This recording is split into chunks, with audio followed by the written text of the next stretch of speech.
for the fam, get it by any means. Going Jordan, rocking 6 rings. Blue Game 12s on Montclair lounge pants. With a white tee round my neck, the Jesus peace. Building like Noah's Ark, they ain't wanna believe in me.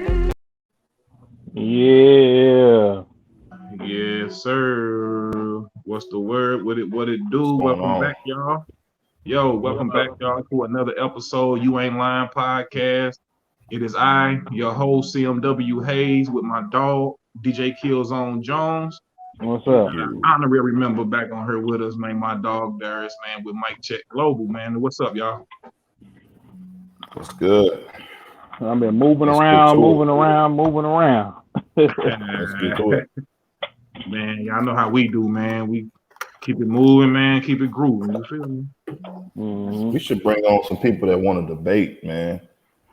Yeah, you're right. What I'm saying? Because I know people just got something to say about something, and I'm like, won't they just come up on here and debate? So I'm challenging. We can clip this. Yeah. Anybody that want to debate on the music business, what artist is popping, who popping in your local city, why they ain't popping, whatever y'all want to debate on, man. Because I be seeing people in the comments, because y'all don't be seeing when I be posting it in my stories. When I post in my stories, I get people replying back to what I'm saying. And I'm like, won't y'all just cam up? Go on the show, one of these shows, and cam up, and we can actually talk about it. Yeah. So maybe we, I'm just putting it out there that when I post it, I'm gonna say that.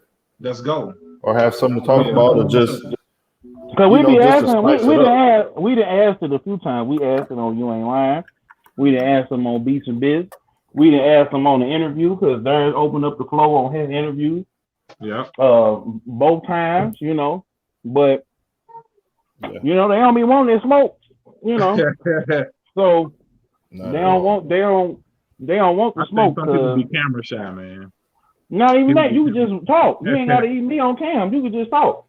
Yeah, you sure right. But the floor is open, man. If whoever want to come on and debate these topics or whatever we talking about, man, the floor is open, man. For sure. Yep. Hey, I wanted to start this off, man, because me and Zone be rapping behind the scenes, and man, who was talking about stack and save or sacrifice in the moment. Which one y'all brothers going for? Stack and save or sacrifice in the moment, meaning if it's something that you want, because me and Zone be talking and he be like, yo, Hayes, man, I'm gonna save this amount up, then I'm gonna go for it. Me, I'm more so if I can pay you something here and there to get it done, or just pay you right then and there, then I'm gonna do it versus me just sometimes saving. Now I do both. I will save for something, but sometimes I just feel like going balls to the wall. Hey, fuck it, I got it right now. Let me give it to you. Let's go. There's sometimes, you know what I'm saying? So stack and save or sacrifice in the moment. You go ahead first, B. Stack and save or sacrifice in the moment, meaning if you want to get something done, you might go into debt for it.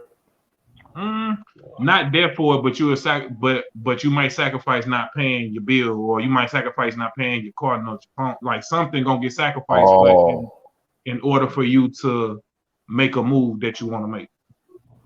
Versus you just saving and just like, you know what, I'm gonna wait these little 3-4 months, these little 5 months, 6 months.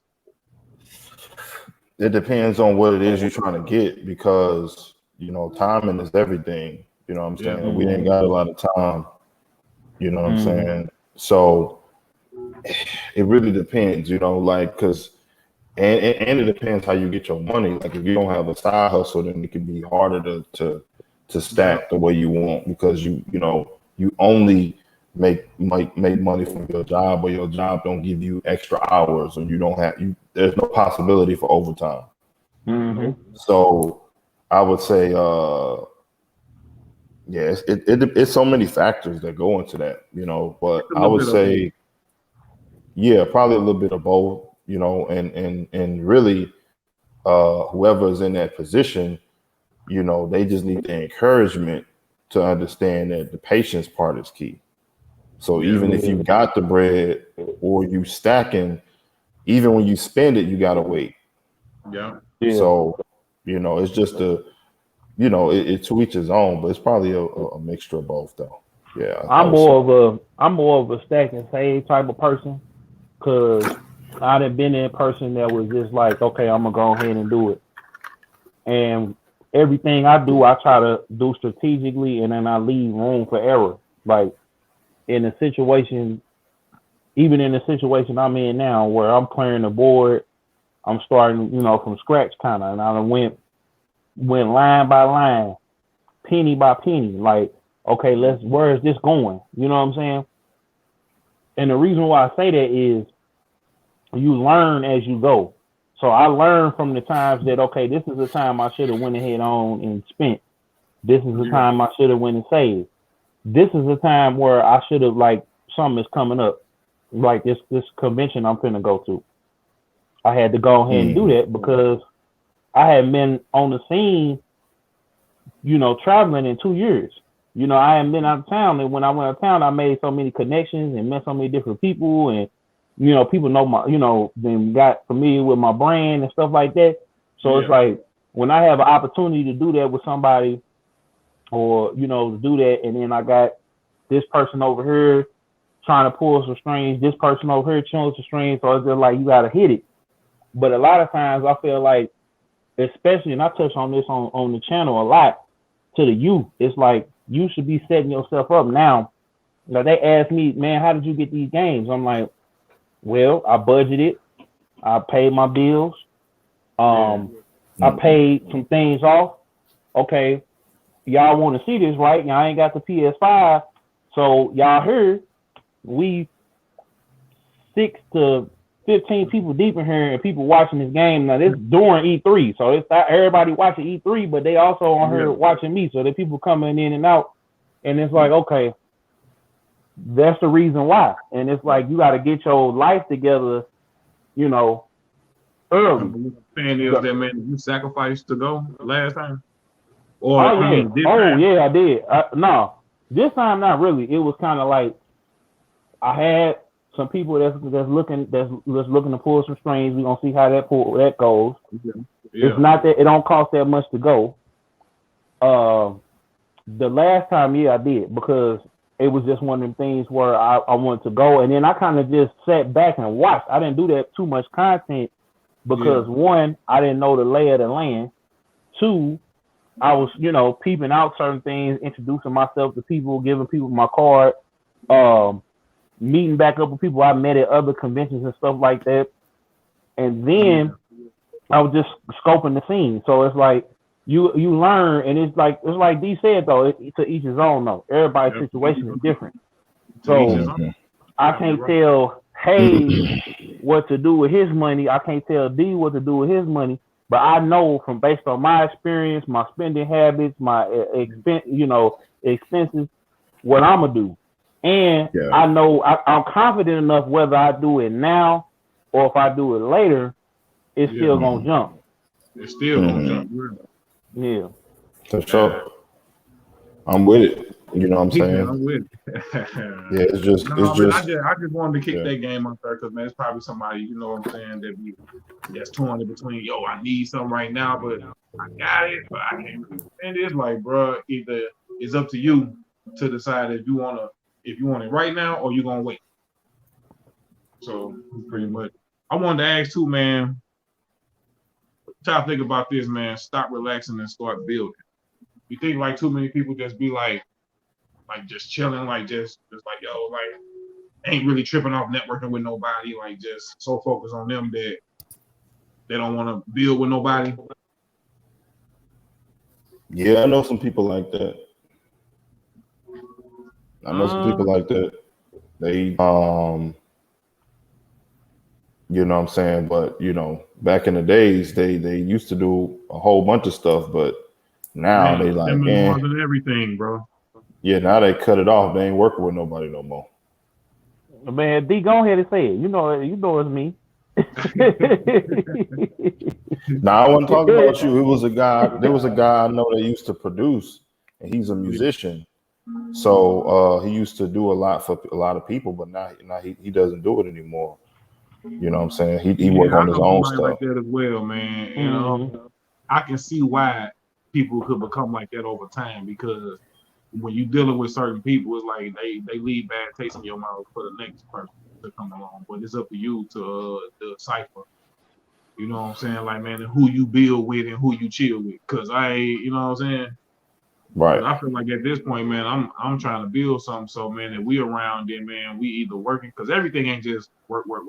I mean, even though we working now, but I feel like, man, if sometimes, man, if you building and want to be a part of what we got going on in a way to where you got some input, then we gonna have to build some type of relationship and friendship a little bit.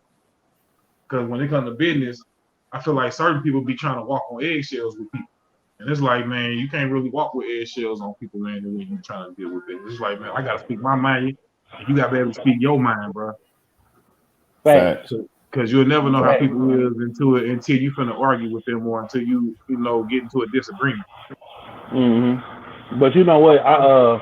Somebody hit me with it the other day. Like, I was talking to this girl that I know, and she was like, her and her boyfriend had got into it. And then I said, well, she was at first she was like, he finna be single because he ain't finna not answer the phone for me and woo. But when I talked to her the other day, she was like, yeah, we still together. You know what I'm saying? I wouldn't have been in a relationship if that's how I was moving. So you gotta just see which people you can move with like that, to where y'all gonna have arguments or disagreements, but you still gonna be able to link back up. And that's why I feel like our dynamic is so strong, because I can see it one way and y'all can see it a different way, or he can see it one way and we can see it another way, or Hayes can see it one way and we can see it another way. But it ain't like, man, if you dog, I ain't finna be da da da. It's not gonna affect us to where we feeling some type of way about it. Exactly. You know what I'm saying? And that's the key. Everybody ain't gonna be like that, man. You ain't gonna be cool with everybody now. Oh, we know. We know. We know. I know for sure. I'm just saying, certain people gonna come along and it's just gonna be business only, man. That's it. Like, man, we ain't chilling, we ain't laughing about nothing. We only talking about the business. That's it. And we all go our separate ways. That's fine. I mean, but that's how it's supposed to be, though. Yeah, certain people you can't kick it with. You just got to do business with them, and that's it. And then, even if they the aggressor on trying to be cool with you, because some people are just trying to be cool with you. I feel like just for what you can offer. Exactly. Or because I feel like with our people, we too buddy anyways. Business is personal to us. So that get in the way of a lot of stuff, because let's say you a person that got a business, or you you know what I'm saying, somebody walking to your place of business, and all of a sudden they asking for a discount because they feel like, because they your people, they personal with you. So sometimes we too personal with each other, that you know how it is, even though it's toxic. You can call somebody, like a girl can call her friend a bitch, but she can't, a stranger can't call her a bitch. So when you go into a black-owned business, you feel like that's your people, so you can ask them for a discount. But when you go to another person's place, they ain't your people, so you're not even thinking to ask them that, or looking for a play, or looking for a hookup. Never walk into a black establishment and say, "Yo, man, this shit." That's not all of us, though. But that's a lot of us. I know. I just couldn't think of doing it. Like, just thinking walking somewhere black owned, and because you sold stuff before. Yeah. So that's you on the opposite side. You sold music, you sold merch, you sold all type of stuff. So you in the business of in business. Yeah. Other on black the other side of the business, not just from the consumer side. Consumer side. Yeah. That's you a businessman, so that asking a black person or any business owner for that matter, yo, man, exactly. Let me get a discount. You ain't gotta be black. It's just like, man, don't go asking. No, man, just do what you need and get on up out of there, man. I guarantee you, when you buying them designer, goddamn me, you ain't asking them to cut the prices down. No, you not. You finna go in there. I spent $100 on this whole outfit, and $100 on the car. And I spent $100 on the chain. I got $300,000 on me. I got $200,000 on me, and I got $100,000 on my car. I got spinners that got life in them. I feel like, especially coming from what I do, man, coming from the music side, I just feel like when you sometimes trying to link up with people be on their levels, shit, like they don't want to work with you unless you got a certain amount of followers, views, or they just feel like, oh, he ain't popping, I ain't gonna work. Now everybody don't feel like that, because some people could see the underdog or just see the person who really got something potent going on and want to fuck with them. But most of the time, when you trying to build with people, because I done been like, man, back when we was throwing them We Are Hip Hops and all that, like, bro, and just trying to get people to come on the show, like, you got your people there to say yeah, and then when it's time and nobody ain't show up. But that's business, you know what I'm saying? Or you got the people that maybe if I ask for you to come on, they ain't gonna really respond to me. But if somebody else asks, they might come on because they ask. But that's just business though. I had to realize, like, bro, like in business, bro, like it ain't really personal, but I kind of took it like that. Like, damn, so why when you ask, motherfucker gonna respond back to you? But then when I ask, it was like, motherfucker, it's the same platform, but it's just a different person asking. That's almost like somebody once told me, bro, do something and don't let nobody know that it's you doing it. And I bet you people gonna react to it a little different. Then when they find out it's you doing it, they gonna act a little funny because maybe because of you doing it. Fact. And then two, you gotta see, like, they may trust that other person a little bit more. I learned that too. It's like, you know, when you dealing with certain people or certain women or certain whatever, if you deal in business with a woman could go in and get a deal and pull something down that you may not have been able to pull down.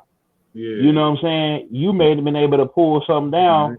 It's funny. You know, I mean, it is, but that's just how business works. It's like, are you gonna, you know, risk it and just you be out there, or you gonna send your representative? Because if your representative is 5'7" or 5'6", you know, with some, you know, with working with a little something, and she go in there with that tight dress on and say, look, we finna do this party at this event over here.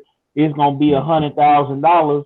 That's what we charge for our fee to help y'all throw this event. They gonna be more, you know, psychologically, they're gonna be like, oh, you know, she gonna be there. Oh, well, they're gonna be just like how Darris is with his finger on his face, like, oh, yeah, we finna go ahead and sign the check. Now, me, you, and D walking there, they're gonna want to sit there and haggle. They're gonna be, well, you know, maybe we cut it down to 75. You know, maybe that's we get I ain't never take nothing personal, bro. I just look, sure. What it is, you don't take nothing personal, bro. You just move on. Just go on to the next phase. You know what I'm saying? Because eventually they're gonna respect. They're gonna respect the grind. Sure. I ain't even really looking for you to. I mean, shit. I'm just doing me. Just doing what we supposed to be doing. There's man, you had said something, bro, that caught my eye, bro. And you say black people are cursed, but if you don't break the curse, it'll continue to happen. Mm-hmm. I want you to elaborate on that a little more, man, because that's actually something that I have always thought myself, dog. As a race, I always felt like, man, is our race something cursed, dog? It has always seemed like there's some foul, like we can't never get up out the rut. It's just always something with us that I'm like, man, did this happen with slavery or before or after? It's like before slavery. Yeah, before that, because go ahead, Killzown. It's been because we just, if you take out like the Middle East, you take out like the biblical times and, you know, the ancient Egyptian times. After that, you know, and maybe them early African tribes that created different systems and stuff that we use today.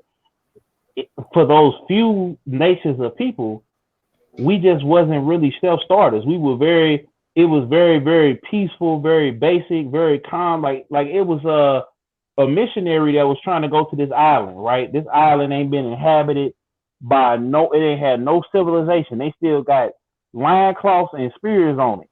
And the guy, he was a Christian missionary, and you know, they took a spear and threw it up to the helicopter and hit the dude in the helicopter on some, you know, apocalypto type deal, and the dude fell to his death. Yeah, because No, this was a story, and they had the video. They didn't show the whole, like him getting impaled. But yeah, and they kept going, and a couple people shared it, but they was like, go. They was like, leave.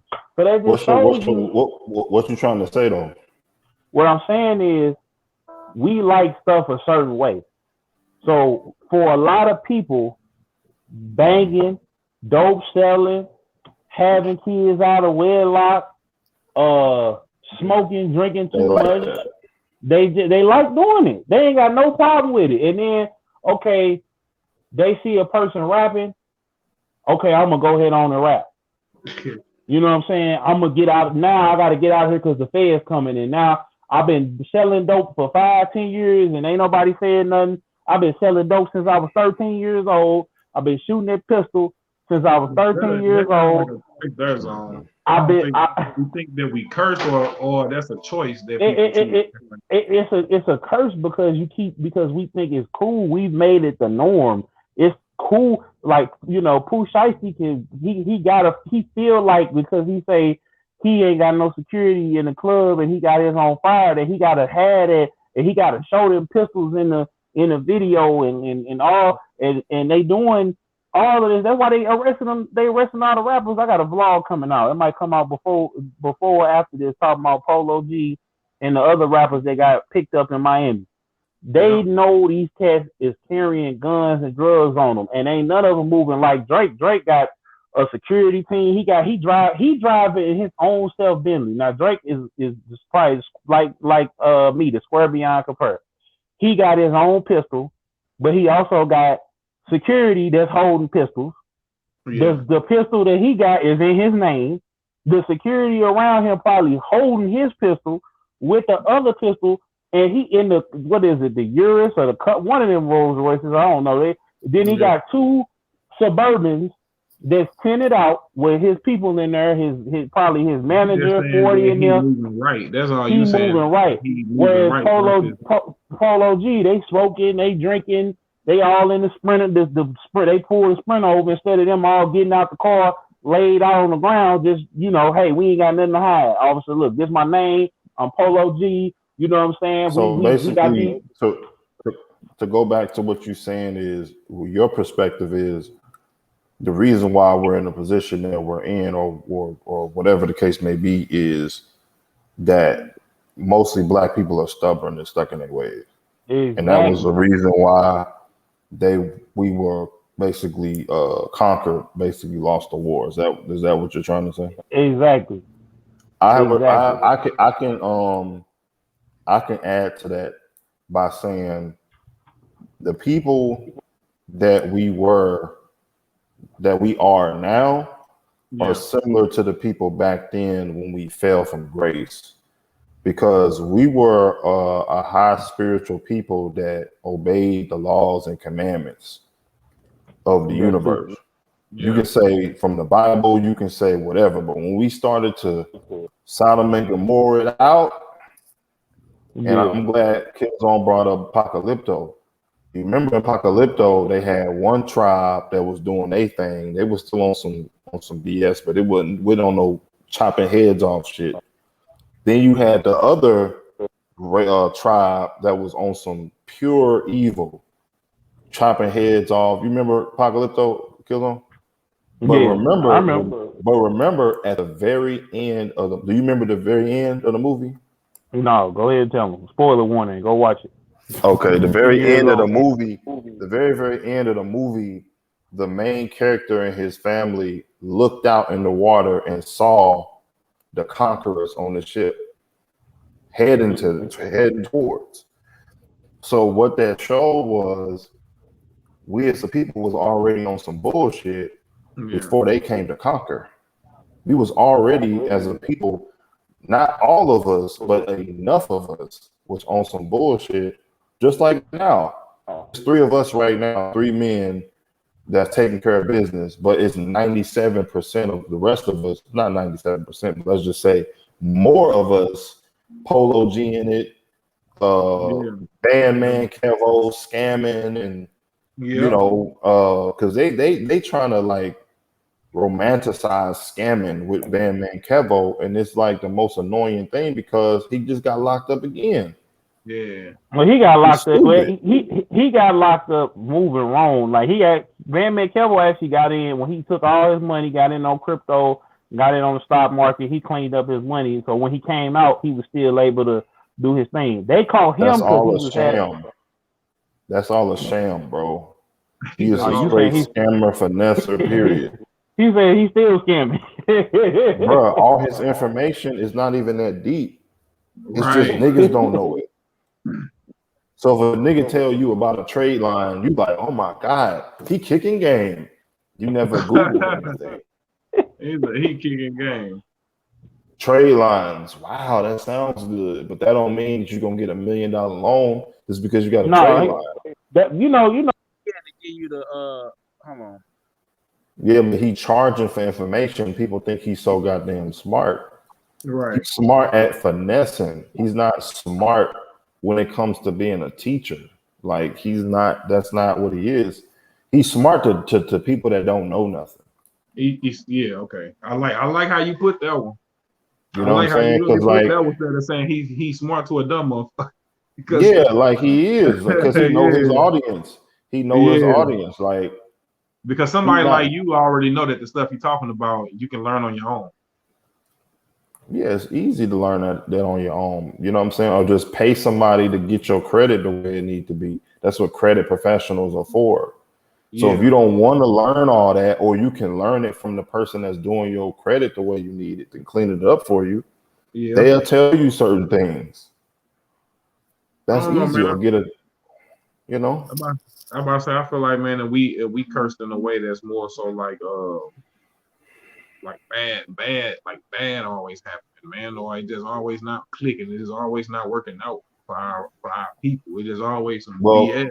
We had a lot of our people sell us out, bro. Especially in the families.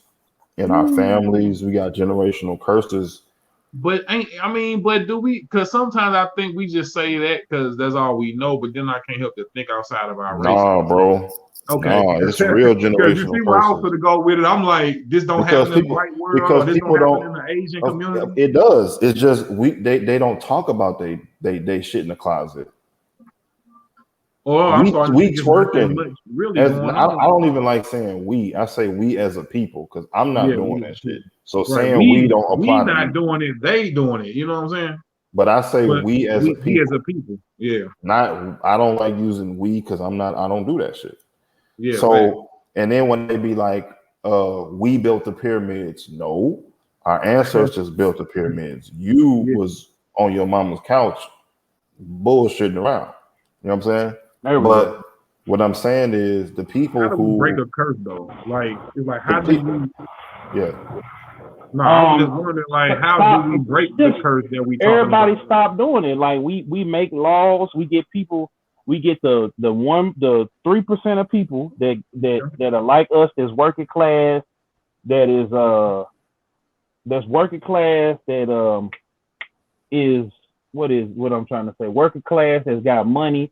We go to the laws and Congress and stuff like that and say, here, pass this law to say if you and this person have a child out of wedlock, y'all. Hold on, let me. No, we gotta pay. We gotta pay people who up in there making the laws change. Like, man, because I paying some money. Hold on, hey, let me finish. Go ahead. You gotta pay. You gotta pay to get that done. Like people got mad at the Stop Asian Hate thing and the LGBTQ thing. You gotta pay for that. Yeah, you gotta pay. They show you how we should be as a race, though. Even the LGBT man got people scared to even talk. They talk. But that's my point. Until we start paying to get into them circles to make them, and I'm just trying to tell you the laws that need to be changed.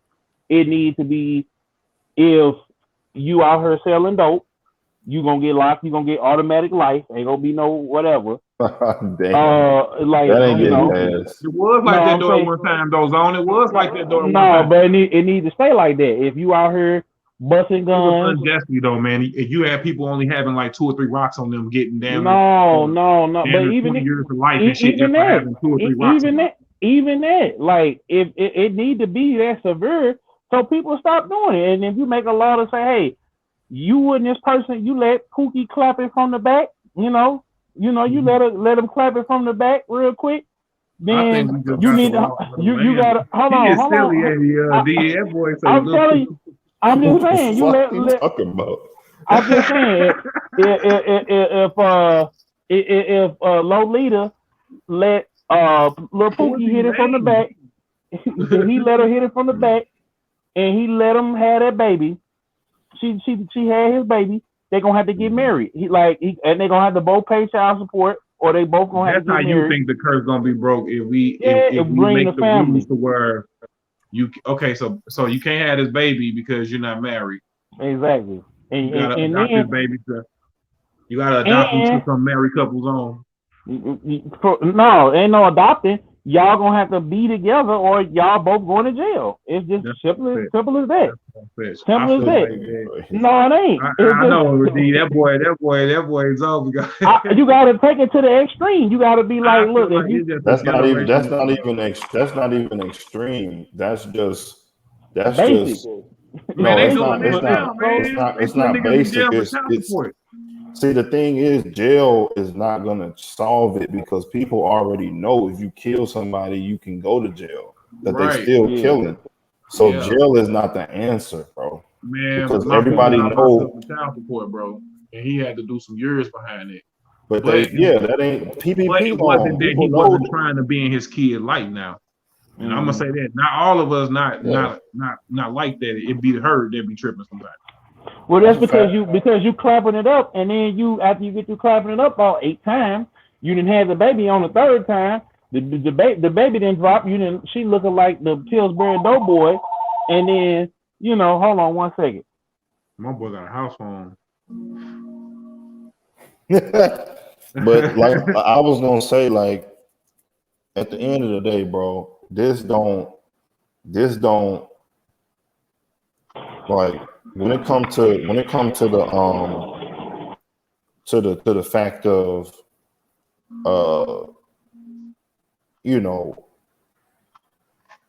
prison and all that stuff like that, that's not gonna really change it, bro. It gotta be a spiritual awakening in the people, bro. And that's individual. Yeah, right. Now because like D said, man, and they already locking people up for certain stuff, and they locking you up for child support and stuff. So people feel like they're gonna get away with it. So if you feel like you're gonna get away with it, there's no point of even having jail.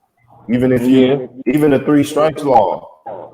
Everybody knew. I mean, they knew about the 3 strikes law, or they knew if you were convicted felon with a firearm, you getting life, or you getting 20 years or whatever, and they still doing it. Jail is not going to solve that. What's going to solve it is when a person says enough is enough, and they just want to change it genuinely. It's because jail is provoked. Mm-hmm. I don't know who that is. Thinking going to jail is actually cool because they a gang on the street. It's kind of loud. Who is that? That's me. Hold on. Okay. We got people working on the house, so my bad, y'all. So I apologize to the listeners. It's just everything. It's a you ain't lying moment right here. So he's going. But yeah, like think about it. If somebody say, well, if you do this, then this gonna happen to you. That's provoked. That's something gonna happen. Unprovoked is even if it's a consequence on an external consequence or internal consequence that is wrong, it shouldn't be based off of external consequences to do the right thing. Right. Yeah. Most of us don't like doing the right thing.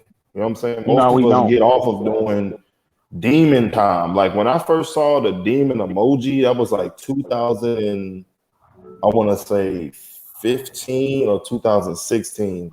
I started seeing the demon emoji. When I seen that, I was like, yeah, being demonic is cool. Being on demon time is cool. Like these are people that actually went to church, and maybe they didn't go to church, but they using demon emojis to represent. It's like that sinister vibe. It's cool to be on some sinister shit. Yeah. Well, not even that. It's just they saying demon time like I'm finna be promiscuous or I'm finna be It's thotty still or demon whatever. time. It's still demon time. You literally said demon time. Yeah. So You You say didn't nigga, say no, Claire. say It is sexy exactly you what time. you got said, you got because you people. was on God time, and then you know exactly what that means. Exactly. Yep. Y'all know for a fact it's cool to be a witch now. Oh yeah, bro. I be talking to. There's been some girls I done talked to Or to be and a stop talking to vampire. them. Nigga, Yeah. they doing cards, tarot reading cards.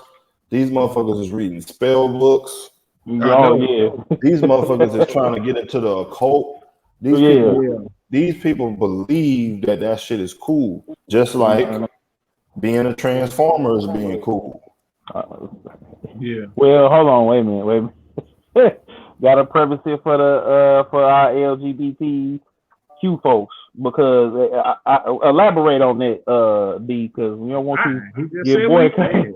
No, Just say what I because said. not well because you feel like it's some people that's That's politically in correct zone, man. Don't worry about it. in the, Yeah, and I I'm know. finna ask a question though. Even Do though you this feel is like supposed to be Bible you thumping zone at the same time.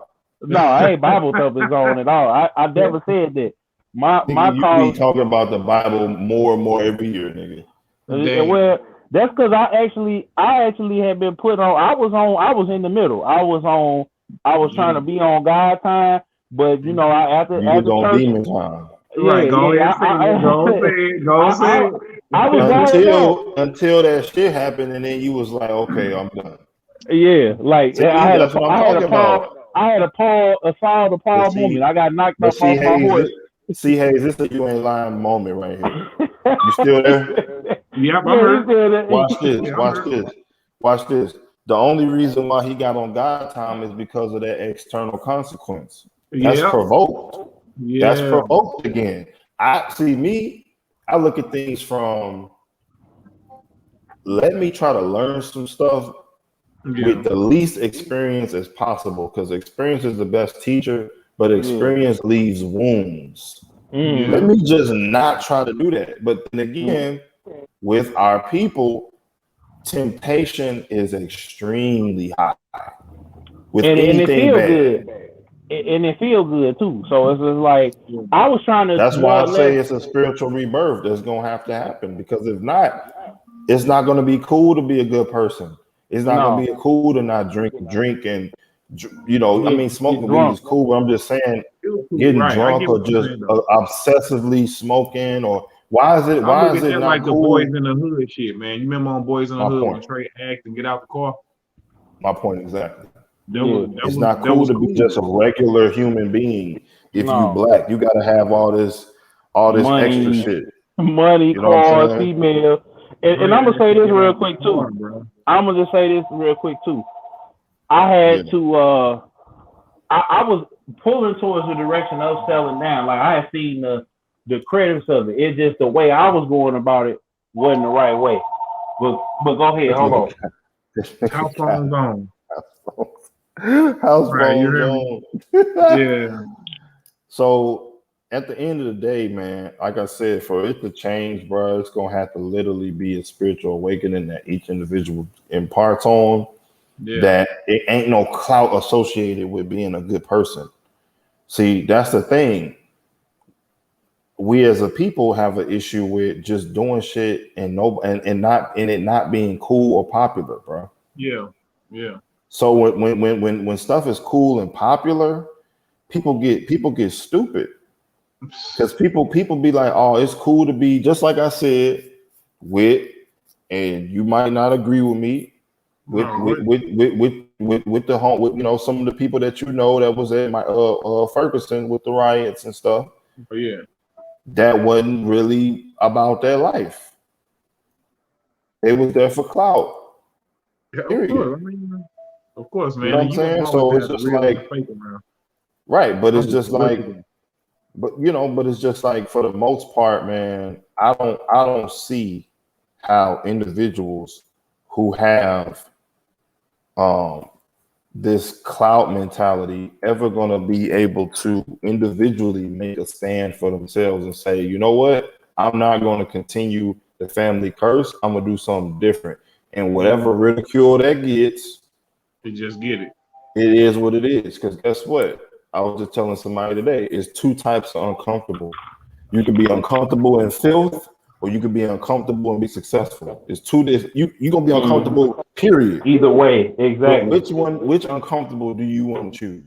And I'm gonna say this too. Like I'm gonna say this too. Getting back to what I was saying earlier, I was already, because I was trying to be out there, but you were talking about the Transformers too, by the way. Oh, that's what I'm saying. But what's what I'm finna tell you? Mighty Morphin Power Rangers.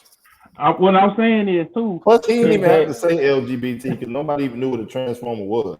No, they know what a transformer. They know what a transformer is. They know. I should have said Autobot. Politically correct zone. I should have said. They know what it is. He had to be politically correct zone. So I should have said Decepticon. What I'm saying is this. When it came to, at first, I was living a certain type of lifestyle, right? I was growing up in the church, and at first I wasn't until I came into my own understanding of, coming experiencing the Lord myself and getting changed, because I learned at a young age who my dad was. I was angry, and then the switch got hit, so I started following God, and I had been in church, I was running around and everything else, and then once that light clicked on, but as you go on, if you don't have the right mentors and the right people in your life, you're gonna fall back into trying to live. You have both your parents, D, in the same household? I said, did you have both your parents in the same household? Yeah, I did. I was fortunate enough to have that. Yeah, I was too. I mean, so what I'm saying is like, okay, I didn't have it. I asked that because, man, I know. Hold on, man. No, I just asked that because I know a lot of our partners and a lot of our friends didn't have it, and then I see the ones that you can tell their father wasn't around, and I still got homies whose father wasn't around and they still doing good. They didn't let that influence them. His own one of them, like, you know what I'm saying, like he just said, like he ain't no, like once he found out who his old dude was or whatever, like he was mad, but he still didn't let that make him feel like he want to move like how he moved. No, that made me move differently, and then it was times in my life where that's you though, but that's you. Yeah. Everybody else. Let me finish. Hey, I'm finna explain to you where the conflict comes in. So as I got older, I'm trying to take girls out, do this, that, and the third. What's this got to do with the Transformers, bro? That's what I'm finna tell you. I'm finna tell you why that is too. So you start being pulled, and I was watching this video by Hot Damn My Rock, right? You get to high school, you and your homies at the table, right? Now you done went your whole 15, 16 years. You might have just went to school, went to church. You might have had a girl, she slapping you upside the head at the church or after school or whatever. You might have went and slapped on the booty or whatever. Y'all done both got written up or whatever. You got a whooping when you got home about it. And then you on the phone with her all night and whatever. That's where it stopped. You might get a kiss here and there. But 15, 16, you get to that lunch table with your homies, and now, man, I done got, I'm over here bashing this chick head in every night. I'm just doom in the headboard. You know what I'm saying? And no, I was over here with two of them, bro. And then so now the sexuality start coming in. So now we competing. So I think a lot of people who choose that's in their lifestyle, that's choosing that lifestyle, I think a lot of them, or they couldn't get in, because I knew a guy. Man. You in this Chinese phone, man. That's that phone that we bring into China, man. That's the people working on the house. I'm gonna call them back in a second. I gotta make this point real quick. So it was guys it was the haves and the have-nots. We talked about that. Me and UD, we talked about that. Hayes. So it was some guys. There was some guys that. Like it was three different groups of guys. It was some guys that was having it, really having it. It was some that was having their way with the women. It was some guys like me that was kind of in the middle. They might have had one or two chicks here and there. And then it was some that was just, no woman's land. They just wasn't getting no type of play. So some of them, and I had a dude tell me like, hey, bro, and it's actually a disrespect to the LGBT community, because you got dudes out here that's saying, oh man, I don't, and you got women that's out here saying, oh, well, shoot, I can't get a man or I can't get a woman, so I'm going to go over here and that's just weak shit, bro. Exactly. And you disrespecting that whole community, and we don't mean no disrespect or harm to nobody, but it's people like that. Like I seen a dude that's mad at me to this day. I'm on a date now. I'm swiping, and they all now I get to and I knew dude that was sitting up. He was trying to holler at girls getting shot down. Like he was like an emo golf type dude. So one day he pop up. I'm looking. I'm swiping. I see this girl is all dolled up. Yeah. But then something told me, wait a minute, go back. I go swipe over to the next picture. I said, oh my God. It can't be. Like, swipe. And then it wasn't a girl. No, they hit me with the DM like, you know what I'm saying? Hey, so why you like? I didn't say nothing. I just swipe right, and then you can go back and unswipe. You know, I'm on the picture or something. I said you swipe it to say yeah, you want to talk to him, and that was the fastest DM that I got. And I looked on I said, oh no. So I'm like, let me unswipe this mug and say, I told him, I said, look, I'm not. I didn't. I'm finna tell you that I was explaining why, because the dude went from trying to holler at females to now he's, say it, Darris. I ain't gonna say it. I don't know about basically. Wow. So I'm on there now. I didn't have some other experiences where I didn't swipe and then the girls will tell me off rip like this is what it is. Woo-woo. But that person got mad that you saw my picture and liked my picture and then you don't like it no more. I say, bro, ma'am. I don't know what the fuck today to say because whatever the fuck you feel today. No, I'm just saying, like, you got that going on. Because, go ahead. You got that. Darris is right. I had to give you I was giving y'all a real world example of why. Like, you got people trying to participate. They can't participate, so they just throw their flag in the air, they white flag. I give up. I'm going to go over here and be and fake like I'm a part of this community. So then it get real, and now they got to keep playing the role. Really, they mad at themselves that wasn't no girl or wasn't no man choosing them. But let's just be real. Moving along here. This nigga went crazy. I don't know. This nigga done lost his mind. He said this nigga went crazy and then left the scene. Like he just blacked out. Like, hey. Yeah, I can't even respond back to that. I can't even respond. So we just got to move on. Of course, man. Of course. Yeah. Man, I was gonna ask, man, how important it is to be yourself, man. Shit, I mean, not to imitate something that you from music or just imitating. I think sometimes like you can pick pieces from people and then make it your own. Ultimately, like pick pieces here and there and then make it your own body with your own style. Which that's what I pretty much do. I feel like, man, I don't copy, but I get inspired by certain things and certain people. I use them as the muse. For sure. I would say I'm myself, and I'm confident in it now. At first, maybe when you first start off rapping or doing something, I feel like we all start off writing somebody else's lyrics, or you start off kind of imitating. But for the most part, yeah, I mean, it's really a confidence thing. Like, and my thing is, people say imitation is the ultimate form of flattery. I don't agree with that. The form of flattery is if you innovate something I did, not just copy my shit. Right. That's not flattering to me if somebody literally just takes my shit and copies it. A little if you sample my shit, that's innovation. You can't really get mad at somebody sampling your work. You know what I'm saying? That's a piece. That's called a sample. It's not called steal this fucking shit. You know what I'm saying? So, in my humble opinion, you should be yourself, and if you do take from an artist, don't make it so damn obvious that you took from an artist. Man. You know what I'm saying? To where it's like, I can see he probably was inspired by, or that kind of sound a little bit like that, or you know what I'm saying? I can see, okay, maybe he did get that a little bit. Okay, like Kanye West Tribe Called Quest. It's like, okay, I can see the link a little bit.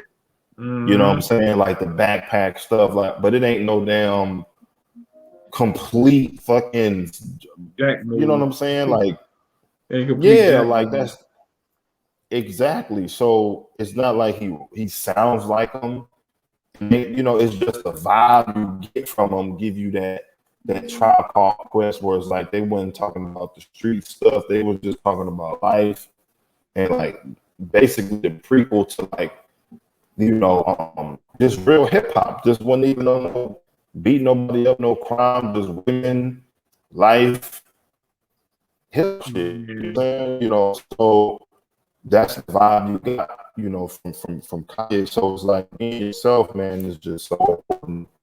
That, I mean, it's just your identity, and if the artist doesn't resonate with their identity, then the people can't resonate with their identity because they don't have one. They invested the time to have an identity to you know, let the people know who they are. So identity is everything.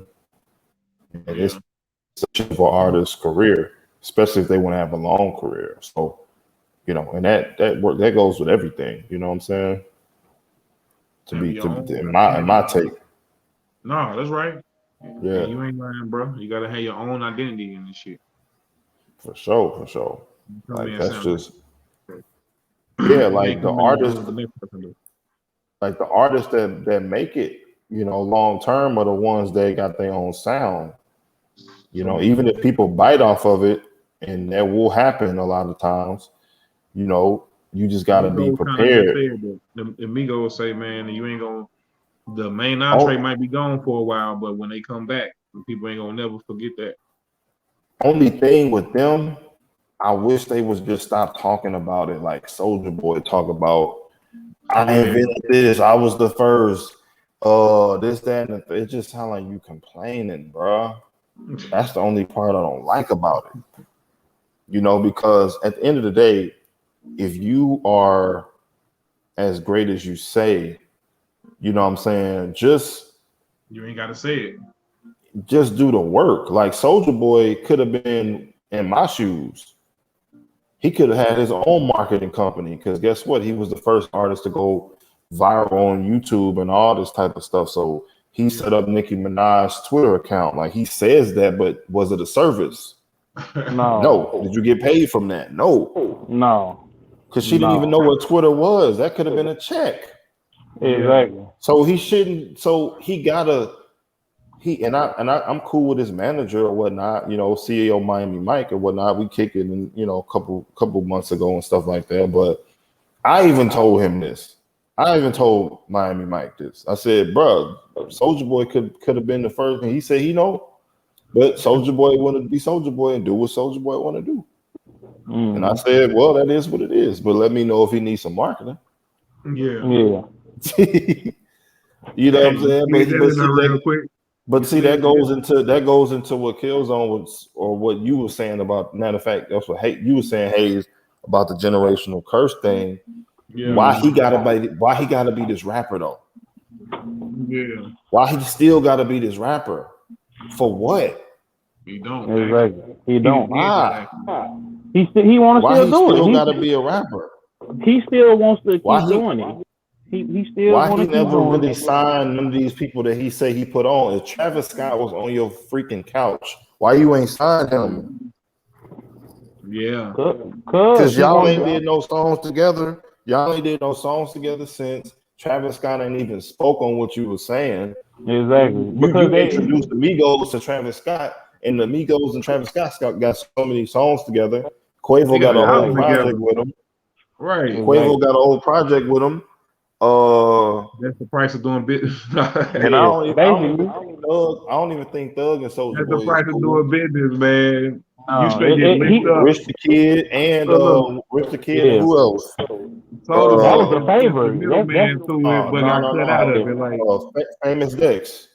Famous Dex. So Famous Rich Dex the and Rich the Kid. And Rich the Kid, because when Rich the Kid fell off, he went to Soulja Boy house. And when But that's what I'm saying though. But I'm saying Rich the Kid signed Famous Dex. But Famous Dex and Rich the Kid was hanging around Soulja Boy, but he didn't want to sign nobody. And that was the whole problem because he really didn't. I mean, outside of him, it's just bad business, bro. Like I'm finna tell you why he didn't sign him. I'm finna tell you why he didn't sign him. He didn't sign Riff Raff. He didn't sign J Money. He didn't sign none of these artists. Who? Soulja? Because he had dealt with the Whoop Rico situation. He did sign them to SODMG, but they had robbed him. So when it didn't go the way that they thought they was gonna get signed, blow her up, and they was automatically supposed to start getting some checks. And they took their money, they went and blew it all, they blew their advance, and they got upset and wanted to go put them pistols on Soulja Boy. So Soulja Boy said, all right, cool, we not signing nobody else. I'm gonna help people. And then once he thought he was gonna go in there and do the Rocco and get him to the table so he could sign off and say, look, I got a finder's fee. That's what he wanted to do. But they was slicker than he was, and that's why he upset about it. He thought he was gonna get that finder's fee, that $500, that $2 million, that $3 million finder's fee, and that was gonna be what it was. Complaining, or do it sound like he trying to flex his muscle about what, like Travis both? Scott, like both. You complain because you begging people. This is like when I said I used to talk about when I first started. Man, I got an interview with Jason David Frank, and I got an interview with this person, and I did this and did this and did this, and it's like, okay, yeah, you did that, but you gotta keep doing it. You can't just do it one time and then okay, cool, you did that. You gotta keep doing it. Mm-hmm. You gotta keep, and then if it's in between time, you gotta keep coming with something. You know, that's why I'm on every day. I don't know what's gonna go viral. I got a video. All I did was post that they having a sale, and it's 100 people under there thanking me about a game that keep going on sale and it's free on the Xbox. But they say, hey, bro, thank you, because there's people out there that ain't trying to pay full price for the game, so they looking for the deal. So I'm like, and I'm thinking to myself, man, it's a whole bunch of video game deal websites where they got it listed, but people on YouTube looking for their video. Their video got last week got 500 some views. Yeah, 500 in the last month got 500 views, and the video over 10,000 views right now. And it's like still people still comment all around the world, and it's like with Soulja Boy, and with Bow Wow, because Bow Wow let us say, I was with Snoop. I was the first young rapper to sell a million copies and da da da da. Like, don't nobody care. You know what I'm saying? I feel like Soulja Boy know how to make a hit better than Bow Wow, and that's evident because Bow Wow had writers, and I like more Soulja Boy songs. Coming up, man, and that verse is coming up after the trailer. Yeah, Bow Wow gonna get smoked. Yeah, he gonna get smoked. Everybody talking about Bow Wow get smoked. He getting smoked on the show part. This is like Gucci. This is Gucci and Jeezy part 2. This is Gucci and Jeezy part 2, and Soulja Boy gonna be Gucci, and he gonna flame the hell out of him the whole time. He gonna be smoked. He gonna get smoked. Gonna get smoked. We gonna see. Let me tell you why. Let me tell you why he gonna get smoked, because he got a song with Gucci Man and Shawty Lo. Yeah. He made a beat for Nicki Minaj. He made a beat for Drake. He made a beat like when you dealing with a producer and a rapper, Bow Wow, he ain't got enough hits, bro. I went through his catalog. He ain't got enough hits, bro. Oh man, he ain't got enough hits. Bow Wow gonna get swept. Oh man, yeah. I don't think he gonna win. I don't even think he gonna win 2-3 rounds, bro. He gonna get swept. Oh man, that's deep. Cause he got a don't. She got a don't. He gonna play that Soulja Boy. Crank that. He got Kiss Me Through the Phone. He got he gonna play that. He probably gonna court card. Yeah. I'm talking about Hop About the Bed. Turn My Swag On. Turn My Swag On. Like them was Bird hits, Walk. bro. Them was hits. Shootout. Mean Mug. Shootout. Shootout. Yeah. Now you know Shootout. That was a banger back then, bro. You can't. Yeah, man. The Shootout, nigga. I remember niggas was playing that shit. We made it. I can't deny what y'all saying. We made it. Nigga, that's Drake. That's Drake. Yeah, he was on the hook for that. I can't deny what you guys are saying now. I can't deny it. And what then else he had?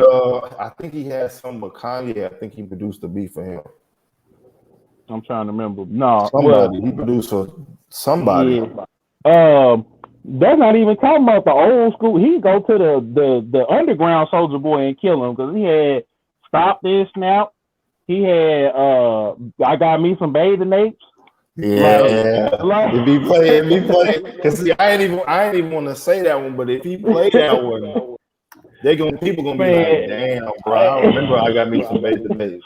Bow Wow gonna be looking at her after Bow Wow played Let Me Hold You, Shorty Like He gonna Mine, play Kiss Me Through the Phone, and he gonna FaceTime somebody and be like, nigga, I invented that shit. They Kiss Me Through the Phone. Oh, and it's over for that nigga. That nigga ain't gonna read 2-3 rounds, bro. 3 rounds tops. I got another question, man. I want to ask my guys. Hey, I was gonna say, man, why are men taught how to treat women, but women aren't taught how to treat men? This is an answer for Darris Samuels. Cause you that's what this nigga called me. Yeah, you gotta spin around in the chair and put the glasses on. Y'all crazy. Don't interrupt me. and he sipped the water too. He sipped the water. Hey, look, why you sitting by the same little window he sitting by? Yeah. You know what I'm saying? Yeah. So you just went home to be with your dad. You went home. You at your house, but he be recording out of there. Man, you know why it is, bro. Because if you got less men in the situation, then you know it's better. It's better for the system to control us as a people. Is having the men out of the home. You know what I'm saying? The children running wild, and the women are gonna be apologists to the children whenever the discipline hand come down. They're not gonna be as disciplined as the man is. So when you X him out, then you Xing out the discipline. And if you got people that's less disciplined, huh? No, I was gonna say I feel like not all women. I mean, I feel like we got women out here that love to cater to their man in a certain way. No, we talking about children because it all stems because you talking about this being taught, and I could attest to that firsthand. I'm gonna just say it right now. I seen some of your old videos, nigga. I was like, this nigga Killzown, bro. This nigga was on a beam. Hey, it's on there for a reason to see the nigga growth, but it's real. Yeah, man, I'm trying to tell you, I done seen it because when you trying to, cause see a lot of women want you to come in the house and be the bankroll, but they don't want you to be the father, and they got the kids' daddy ain't being the father. They want us to come in there and be the cleanup man. But then how to treat women, but women because women are the ones that are getting movies, together. Media, all that shit goes in the hand with that propaganda. Not all propaganda. Most women, enough of it, and that's why it go hand in hand with the crime. It go hand in hand, go all the way back down because the women gonna teach. That's what I always say. Women gonna teach men how to simp the women, but women gonna teach women how to get over on a man. Period. They gonna always do because okay, I'm gonna interject right there because our people are siding with demon time. Yeah. So that's a part of demon time. Scheming on a nigga, rapping ass, thugging ass, rapping ass, scamming ass nigga. Yeah. She want a drug dealer. She want a guy that's in money. The streets, got money because she know that he dumb. But exactly. He got money. So that means she don't say that she want a multi-millionaire entrepreneur. that got more money than the nigga with the streets. No, she want a street nigga because she can control him with her lockjaw and her bottom lockjaw. Mm-hmm. You know what I'm saying? I don't know why the fuck I said that shit. Hey, the bro. top and bottom lock. It is what it is. The top and bottom lock. That's why you got a top and bottom lock on your. Ooh, we unlocking it. This nigga. So you know, at the end of the day, it's one of them things where, in my eyes, I see those individuals who, for the most part, you know what I'm saying, they don't have, you know, the wherewithal to just be positive and teach their sons how they should look for a woman. Because they still siding with, you know, whatever energy or whatever hurt and pain. Yeah, pretty much. You know what I'm saying? But that's the thing. They be knowing that the dude ain't got nothing going on, but they let him let Pookie clap him up, and let it go. They be knowing because they think they can control. Then they find out they can't control them. So it's like some of them they can control, but most of them they can't, and they still still lead. They feel like, and then the ones that care to, the ones that don't care, they gonna let him keep coming back around because she gonna get 2 or 3 more kids out of him, and she gonna get 2 or 3 more kids out of Ray Ray. And then the ones that do care, she may not never ever have another kid, but she gonna put him on child support. He gonna be all destitute or whatever. And the dude that keep, you know, blazing her back in, he gonna just keep blazing her back in. The girl down the street, infect them all with something, and they gonna all have these kids, babies. I mean, this dude's babies, and it's just gonna keep going round and round and round. But they looking for the 5% of the ones that actually luck up and get a rich dude. Yeah. You know what I'm saying? Basically, look at Black China. That's their role model is Black China. She got 3 different kids with 3 different dudes on child support. Rob is paying the most. They got bread, and she went for the gusto with them, with Tiger and Rob. So that's Or what's the dude name that's with Sukiana Bill? That dude, he already probably out here cheating, and she still like that. That the music got something to do with it when you got the city girls rapping how they rapping, or you got Megan with the thought shit, like she was coming out. Yeah. Oh yeah. But that's because they mamas was the same way. That's how they got their daddy. You know what I'm saying? I think back to the generational curse shit again. Like I said, they not gonna want to change it. I was reading through the comments too, man, of the Megan stuff, man, and a lot of people were saying like, "Come on, man, this the same stuff." Ooh. I think, man, after but we can't stop watching it though. I mean, they gonna say that, but they still got that lotion. It was a lot of people though saying. You can't say we, bro. You gotta say we as a people. Because when you say we, I'm talking about we as a people. They still on there. But you have to say the whole thing. You can't say we, bro. Oh, okay. We as a people, we as black men and all men is on there watching her toot that thing up with a bottle of lotion. Say we as men. You can't say that. Okay. Well, not us as men, but the guys that complained about it, they still clicked on the video and watched it. Because words got power, bro. Like I was gonna tell Hayes, like. Because I told Killzown this on I don't know what interview it was, but we was talking about St. Louis, and I said one of the reasons why St. Louis is the way it is because the words we choose to say.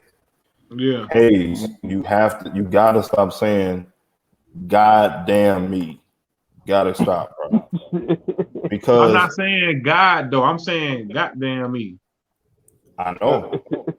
G-O-T? I know. Okay. I know, but it's still the same because when God or whatever damn something, they damn it to hell. Yeah. So when that's a phrase everybody saying in St. Louis, and where is St. Louis at? Hell. Basically. Words have so much energy and power, bro. Like I know when people be like, man, God damn it. Yeah, but that's God. You're saying God, but you're saying God, but it's the same. It's the same thing. It's the same thing. Yeah. You just gotta clean up how you say shit. So the guys that's complaining about Meg Thee Stallion, they still had their bottle of lotion right there. They had why you gotta street. say the bottle of lotion, brother? He did show one too. Like he got it right there where he said they got it. Yours right where hers at, I guess. Look, this ain't even mine. I'm just pulling up Don't the bottle of lotion. Oh my God, this nigga just showed it. I'm illustrating a point. I'm illustrating my point because I'm saying you really are. I'm just saying though that people just getting tired of seeing the same old. We've been saying that. We've been saying that. We've been saying that. Okay, well now people in the comments saying it. Who's saying they tired of it? Who's saying they tired of it? The guys in the comments. Okay, maybe them the ones. Maybe them the ones that actually are tired of it, bro. Of course, we know people not tired of it because no. I'm saying that the people that's saying they tired of it, Killzown. What if they actually are tired of it, bro? I'm not saying that. It wouldn't have got 5 million views in one night. Right. See, like, I'm gonna tell you. No. What I'm saying is, let me say it like this. Those people who are saying it, though a percentage of those people actually really believe what they said. Now you're gonna have a certain amount of, bro. Let me finish. You're gonna have let's say 50%. 50% of those people who are saying they tired of it, genuinely are tired of it. That other 50% still watched it. That 100% that even commented is like 1% of the people even talking about this shit. So the people that even commented are 1%. They made up maybe 50,000 views of that shit out of the 5 million. So that ain't a whole lot of people saying they don't want to see this shit. It's just you starting to see people saying you seeing it bubble a little bit that people are tired. That's all I'm saying. It's just that's a good sign. Shit. Her sales are gonna keep going down, but I got a rebuttal to that. So you got a twerkulator, like City Girls twerkulator, like wow, you know what I'm saying? Like another twerk song. Like but here's the thing though. When a person like Chica comes out or No Name or whatever Nicki comes out, need to come out and be conscious and just change everything. She ain't gonna do that, but that'll be cool. No, but what I'm saying is it'd be cool though. I'm saying like when a rapper like Chica comes out or No Name or what's the rappers that we had before like Jean Grey, folks like that came out, we didn't want to hear that. Or even with Queen Latifah to a certain extent, it was just the reason why she was big because she was on pace lyrically with the rappers of the time, but she wasn't shaking and twerking and popping and doing all of that. She was UNITY, lady Who first. talking about? Queen Latifah. But I mean, Queen Latifah. That's not a good example, bro. Because she. Well, I'm just saying. I mean, but she in a way that you ain't seen it. Like it was always inferred. Yeah, because it was at the time. A lot of that was secret. A lot of them people back then. Even now, how she moves, she don't move like openly with her whatever she got going on. That's for her to whoever it is about. Now though, but the I mean that's the Brat. The Brat wasn't, but the Brat what the Brat was back then. Because she came out with the song with Tyrese and all that, and then people got to see her in a different way. Because it wasn't acceptable. It wasn't forced enough to be acceptable. Yeah. But what my point is that the rappers that are rapping like that are rapping conscious, the women that are even just having fun, like what's that girl name? Like Lil Mama came out, right? Lil Mama didn't stand a chance for a little while. Because she was positive. She wasn't, wasn't thotty. She had her little song where she said she had a boy come over and he wanted to get it, you know what I'm saying? But she didn't go, it wasn't her whole MO. Like she was like, it was what it was. Keke Palmer came out like that at first. Now she got sensual songs or whatever. But the whole point I'm saying is that from women, I mean, that's the industry, yeah, but women generally ain't celebrated unless they sexualize themselves because they, you know, it's like, okay, if a woman is shit, huh? Bro, yeah, let me blow that whole shit up, bro. Because that's not true. Because look at Adele. I mean, Adele talent wise, but again, it's like the Queen argument that I made. The talent was so over. No, that ain't it, bro. The talent though, the talent though, is over the top. I'm not even looking at her like that. No, I'm finna tell you why. Adele. That ain't it. I'm gonna tell you what it is. What it is marketing. Her demographic is not on demon time. Right. So her demographic don't even involve themselves in ratchetness.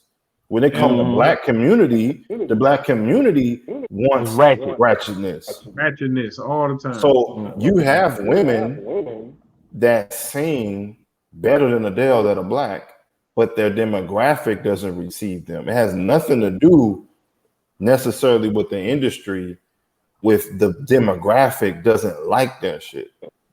No, let you get over 35.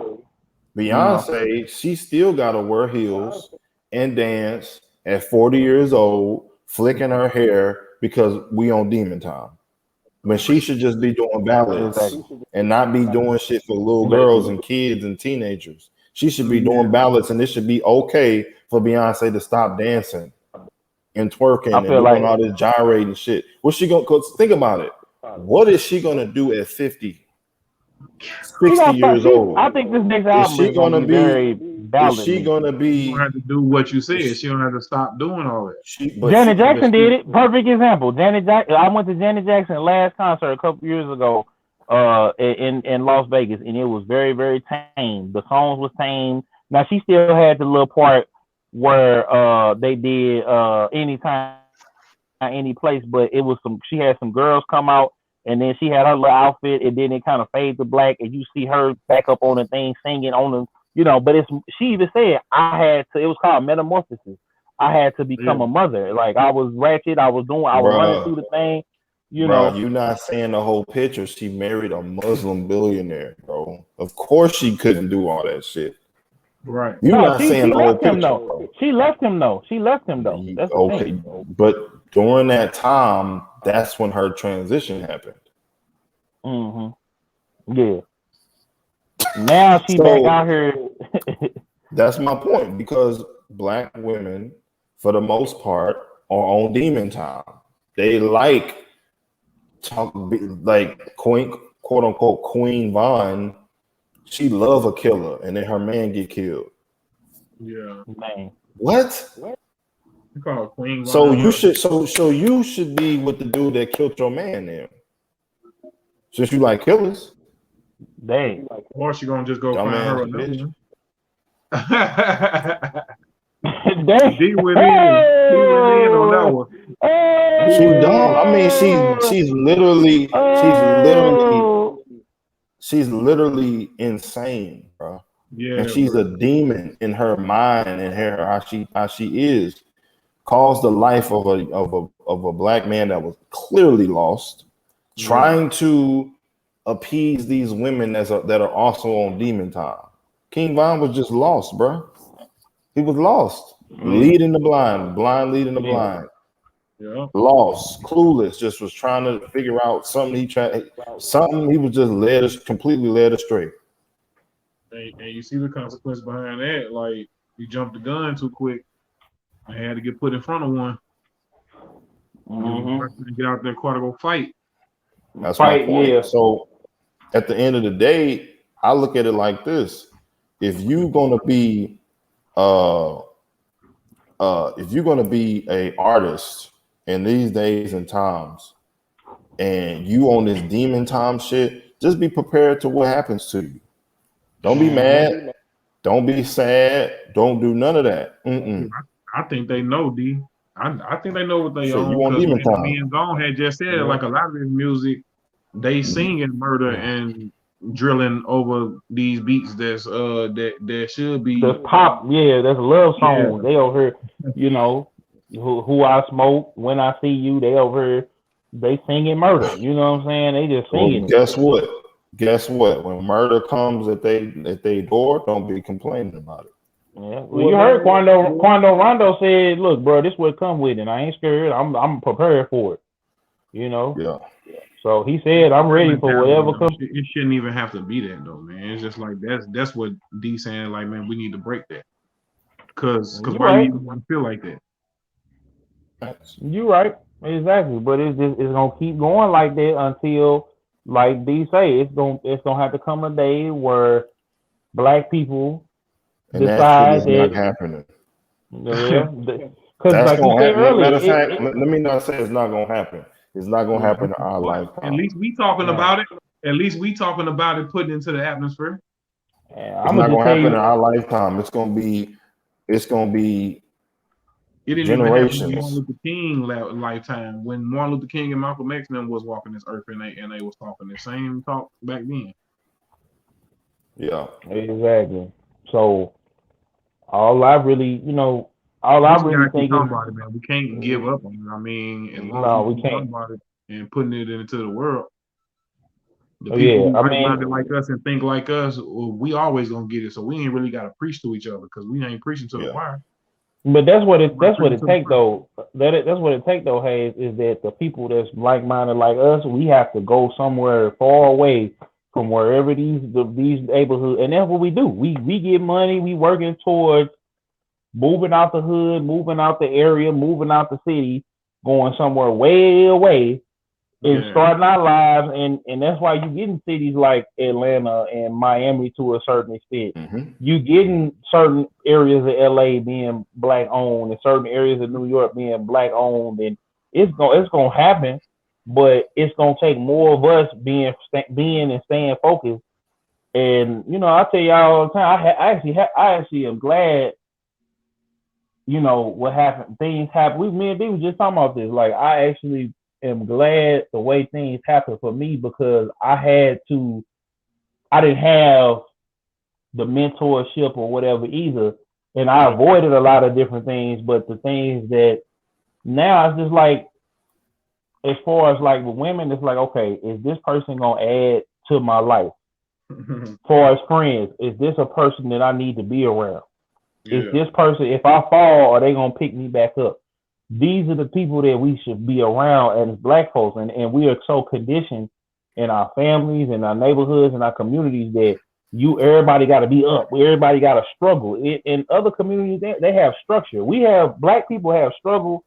Other communities of people have structure. Because we as the people are on demon time, bro. I keep trying to tell you this, bro. Yeah.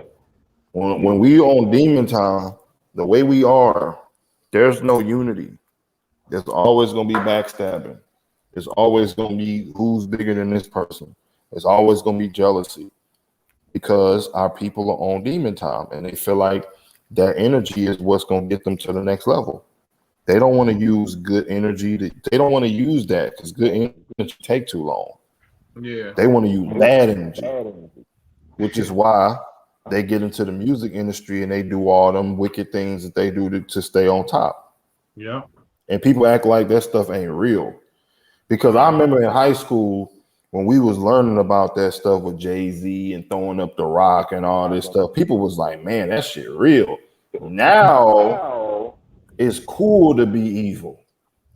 Cool to be demonic, and it's cool to be Illuminati. It's cool to sacrifice and Dirk sacrificed King Bond, or he sacrificed his brother. Everybody just openly talking about it, normalizing it like it's okay.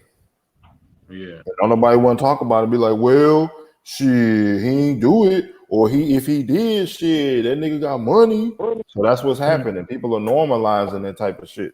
So when it boils down to it, our people are addicted to the dark side, bro. On some Star Wars shit. They see that, it get them where they need to go, or they see it helping some, because again, niggas is followers. So they see this artist making it. I want to make it. Well, this is what this artist had to do. Well, shit, sign me up. because niggas is stupid. So they think just because this dude did it, it's gonna just happen. No, even if you do that evil shit, it still cannot happen for you. Like that's not you automatically make it just because you do some evil shit or you rapping about the evil. Or you somebody's boyfriend. That don't mean you're gonna blow up just because you somebody's boyfriend. Yeah, that's what I'm saying. So at the end of the day, don't even be jealous of somebody else's success because you probably ain't gonna be willing to do all that shit that they doing to get where they are. And then people be like, well, the black celebrities be like, everybody think that I'm successful because some Illuminati shit, That's just some reverse psychology shit, bro. Mm-hmm. Nine times out of 10, you do got some type of talent and some type of gift that helped you, that catapulted you a little bit further. You have some sauce and you have some talent and shit. But that other part about it is you got to do some shit to get some shit that people don't even understand. Yeah. You know what I'm saying? They think it's a lie. They think it's a facade. They think it's bullshit. Okay, think it's bullshit all you want. Nah, that's so it don't really matter. Like when people try to make it seem like it's not a game, like it's a game. You got to know the rules. And even look at Trippie Redd and Lil Uzi Vert and Lil Nas and XXX and XXXTentacion and all these dudes. They was talking about that shit.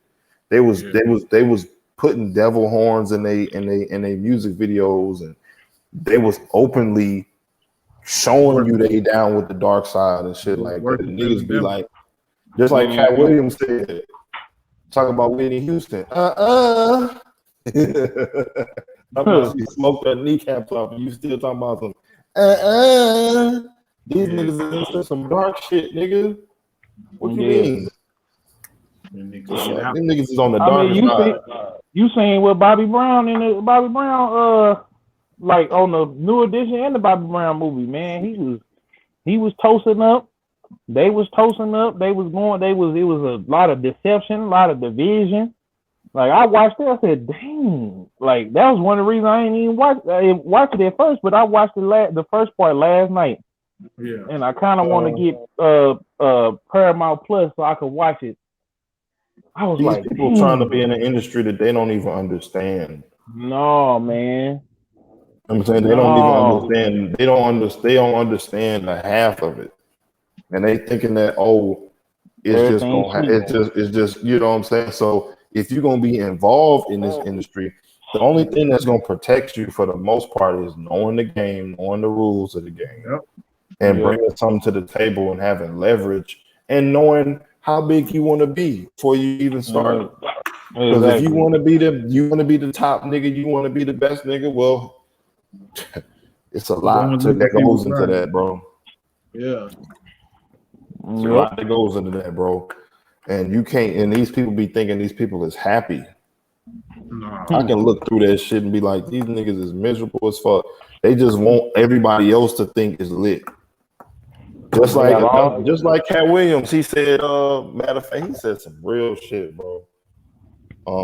When he did an interview with who was that? The pimp. What's Don Magic Wine. He did an interview with Don Magic Wine and it's on Vlad TV. Y'all can Google this. He said, what they don't tell you is before you go into the club, you got to pay your cover charge first. When you peek from the outside looking in, it looks like it's popping in there. Yeah. But you got to pay your cover charge first before you go in there and be like, man, there ain't nobody even in here. It ain't even turned. But from the outside looking in, it looked like it is. Oh, yeah. But then when you inside, it's like, damn, this shit's some fucked up shit. Yeah. You know, but they got to deny it. You know what I'm saying? Just like Murphy Lee, he had to deny it. You know, he ain't gonna be like, this is exactly what's going on. He gonna be like, nah, that shit fake. Man, he still vehemently denying it. Even after it all went down. Yeah, he gonna just deny like the video he did in the car. I'm like, this nigga, bro, he just want to deny it, and that's cool. He has every right to deny. Well, I think what it was he just wanted to make sure that he His didn't face down don't look nobody. good. Well, he didn't want to down No, he nobody. was saying that shit don't exist, bro. He said that shit do not exist. Nigga, if you don't get the flying fuck out of here, that shit don't exist. You just don't want to say nothing for whatever reason. No, he said it though. He said it if you pay attention to the record. He said the same in one of his songs. He said the same thing is the same thing as the devil. People see you and they'll put you on a hell of a level. So he been saying it. He just saying he ain't gonna sit down and do an interview or whatever. Then don't speak on it. Don't say it don't exist. Just be like, man, I'm not finna speak on that. You hear me? That's all he could have said. Just be like, Illuminati, man, I ain't finna speak on that. Next question, bro. But no, he want to be like, it don't exist. Nigga, get the fuck out of here, bro. I mean, I'll say that. I don't feel like it don't. I feel like it don't exist. I feel like the mentality is there as far as the industry. I feel like the industry, the mentality of it is you got some people that's in power at these labels, and they into all of that, so they gonna make you do something strange for a piece of change. They gonna make you do. Is that not what they? Is that not what it actually is? What do you mean? Is you don't? No, that's a little bit. That's a little bit from what it actually. But I thought it was actually about something way bigger than the music industry. If we want to get technical, I mean, but that's all I'm saying. So it's like on that level. Y'all remember them DVDs, man, and they had church people. That's what the fuck I'm talking about. Like niggas seen it. Okay, let me say something to y'all real quick. See, even if you don't believe in God or you believe in a higher power that is controlling a lot of things, or if you believe in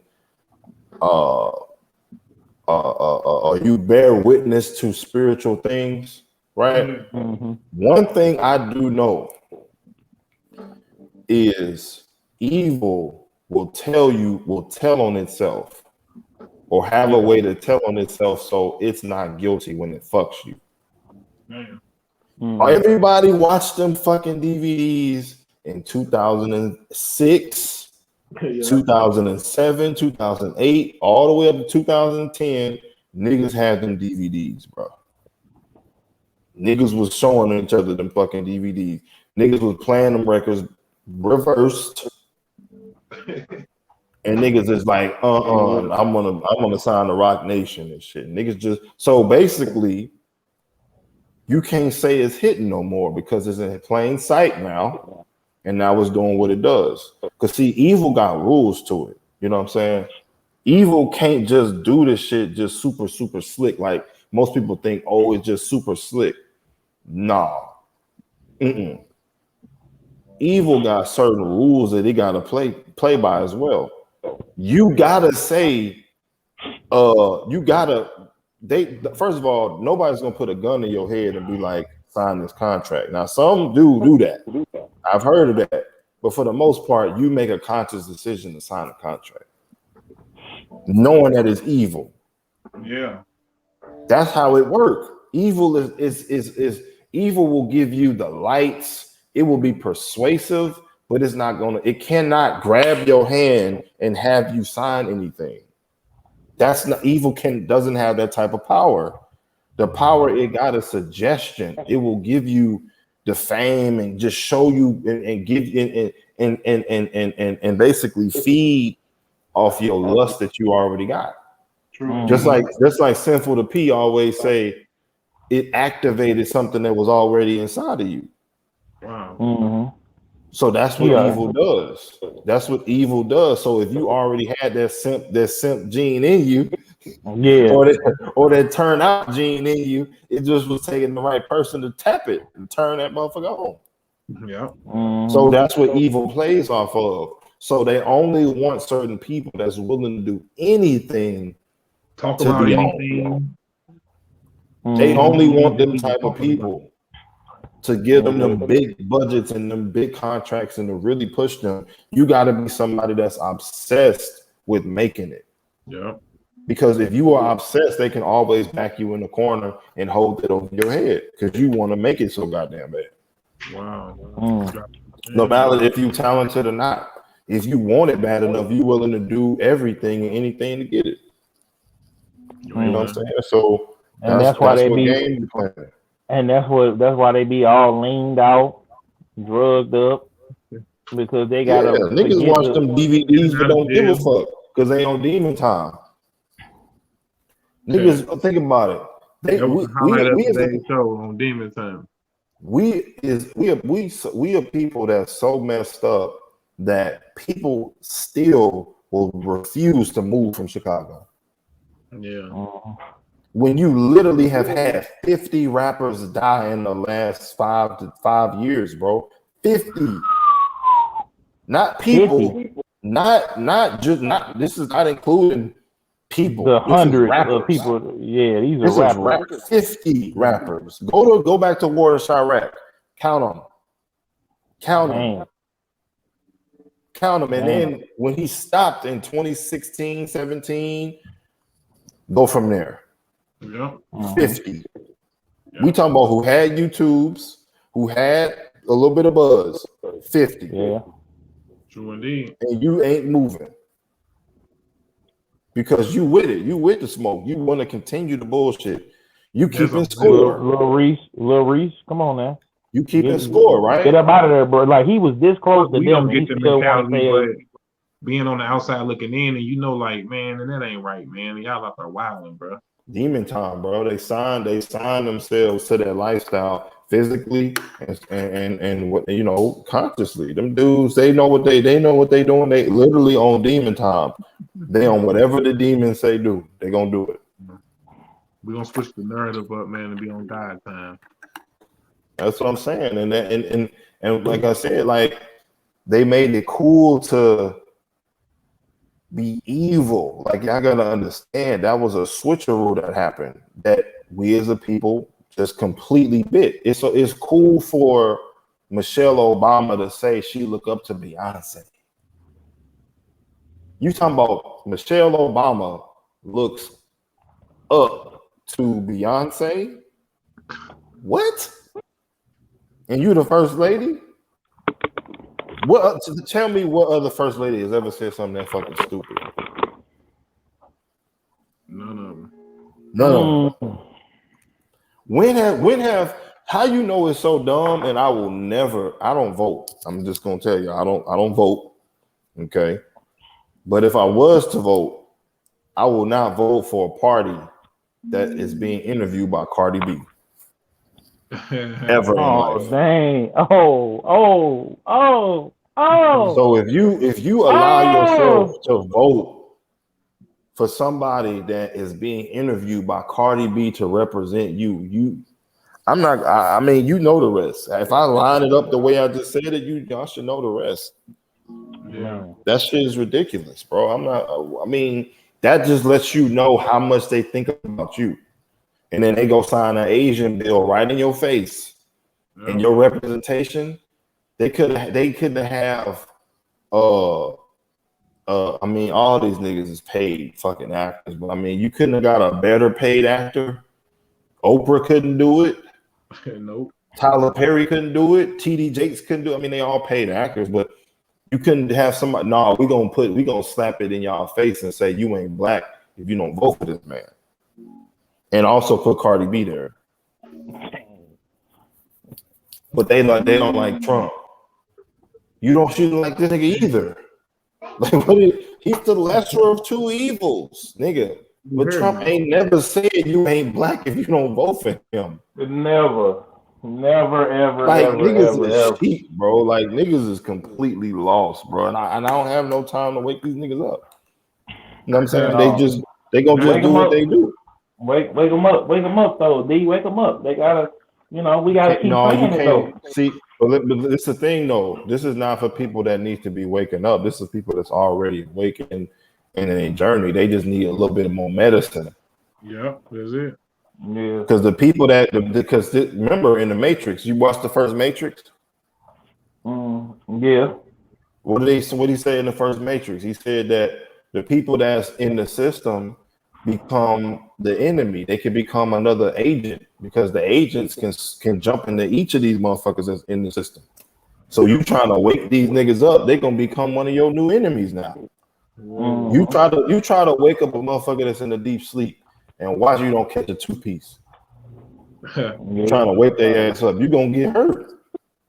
You right. So if a person ain't already in a journey, I'm not fucking with them, bro. I'm not telling them nothing else, bro. You got to be already in your journey with this shit. I'm not finna just roll out the red carpet and just tell you the world when you watched the DVD back in high school.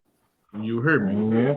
Everybody, you watch something on Facebook. You see, everybody know what's going on, bro. You must be a fucking nigga under a rock, nigga. If you got internet, nigga, you done saw some shit that was called conspiracy, and you was like, "That's bullshit." Well, see, that was your clue right there to waking yourself up, and you just said, "Fuck it." Well, you just gonna deal with what it come with, nigga. Yeah. You know what I'm saying? Straight up. Oh yeah. D kicking some serious game on today. No, this he definitely ain't lying.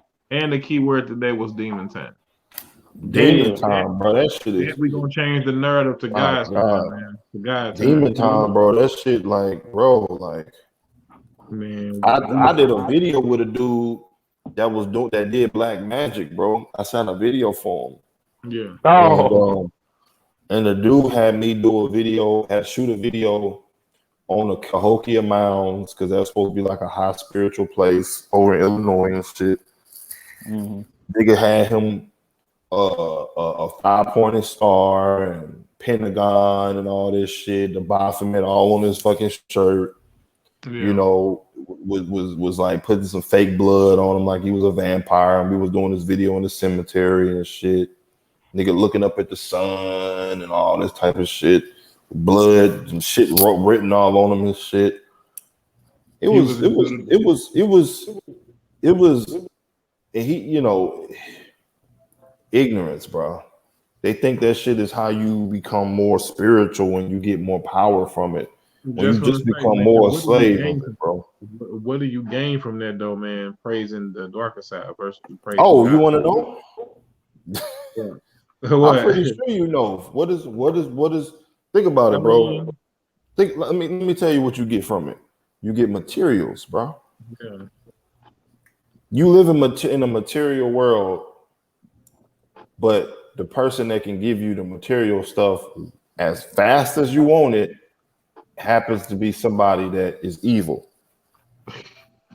It sounded to me like the shit is set up for failure if a person ain't strong enough. Because the person like, I need material stuff. I need to eat. Because they always say, I need to feed my family. Bro, you make $10,000 a month selling crack. You don't need that much money to feed your family. Yeah. But they use that as an excuse. You know what I'm saying? Even when you look at individuals who normalize, you know, criminal activity because of, you know, all my mama bills and circumstances, and I couldn't get a job. Well, you could have been an entrepreneur then, because that's what the fuck I did. Right. You know what I'm saying? Like, I didn't even know I was living in a place where it was drug selling. I knew it was probably some drug selling, but that was a hot area that I started my company that Killzown told me about, and I was like, damn, you right. But I wouldn't even, my mind wouldn't even own that. Yeah. No, it was Oh yeah, bro. It was going down.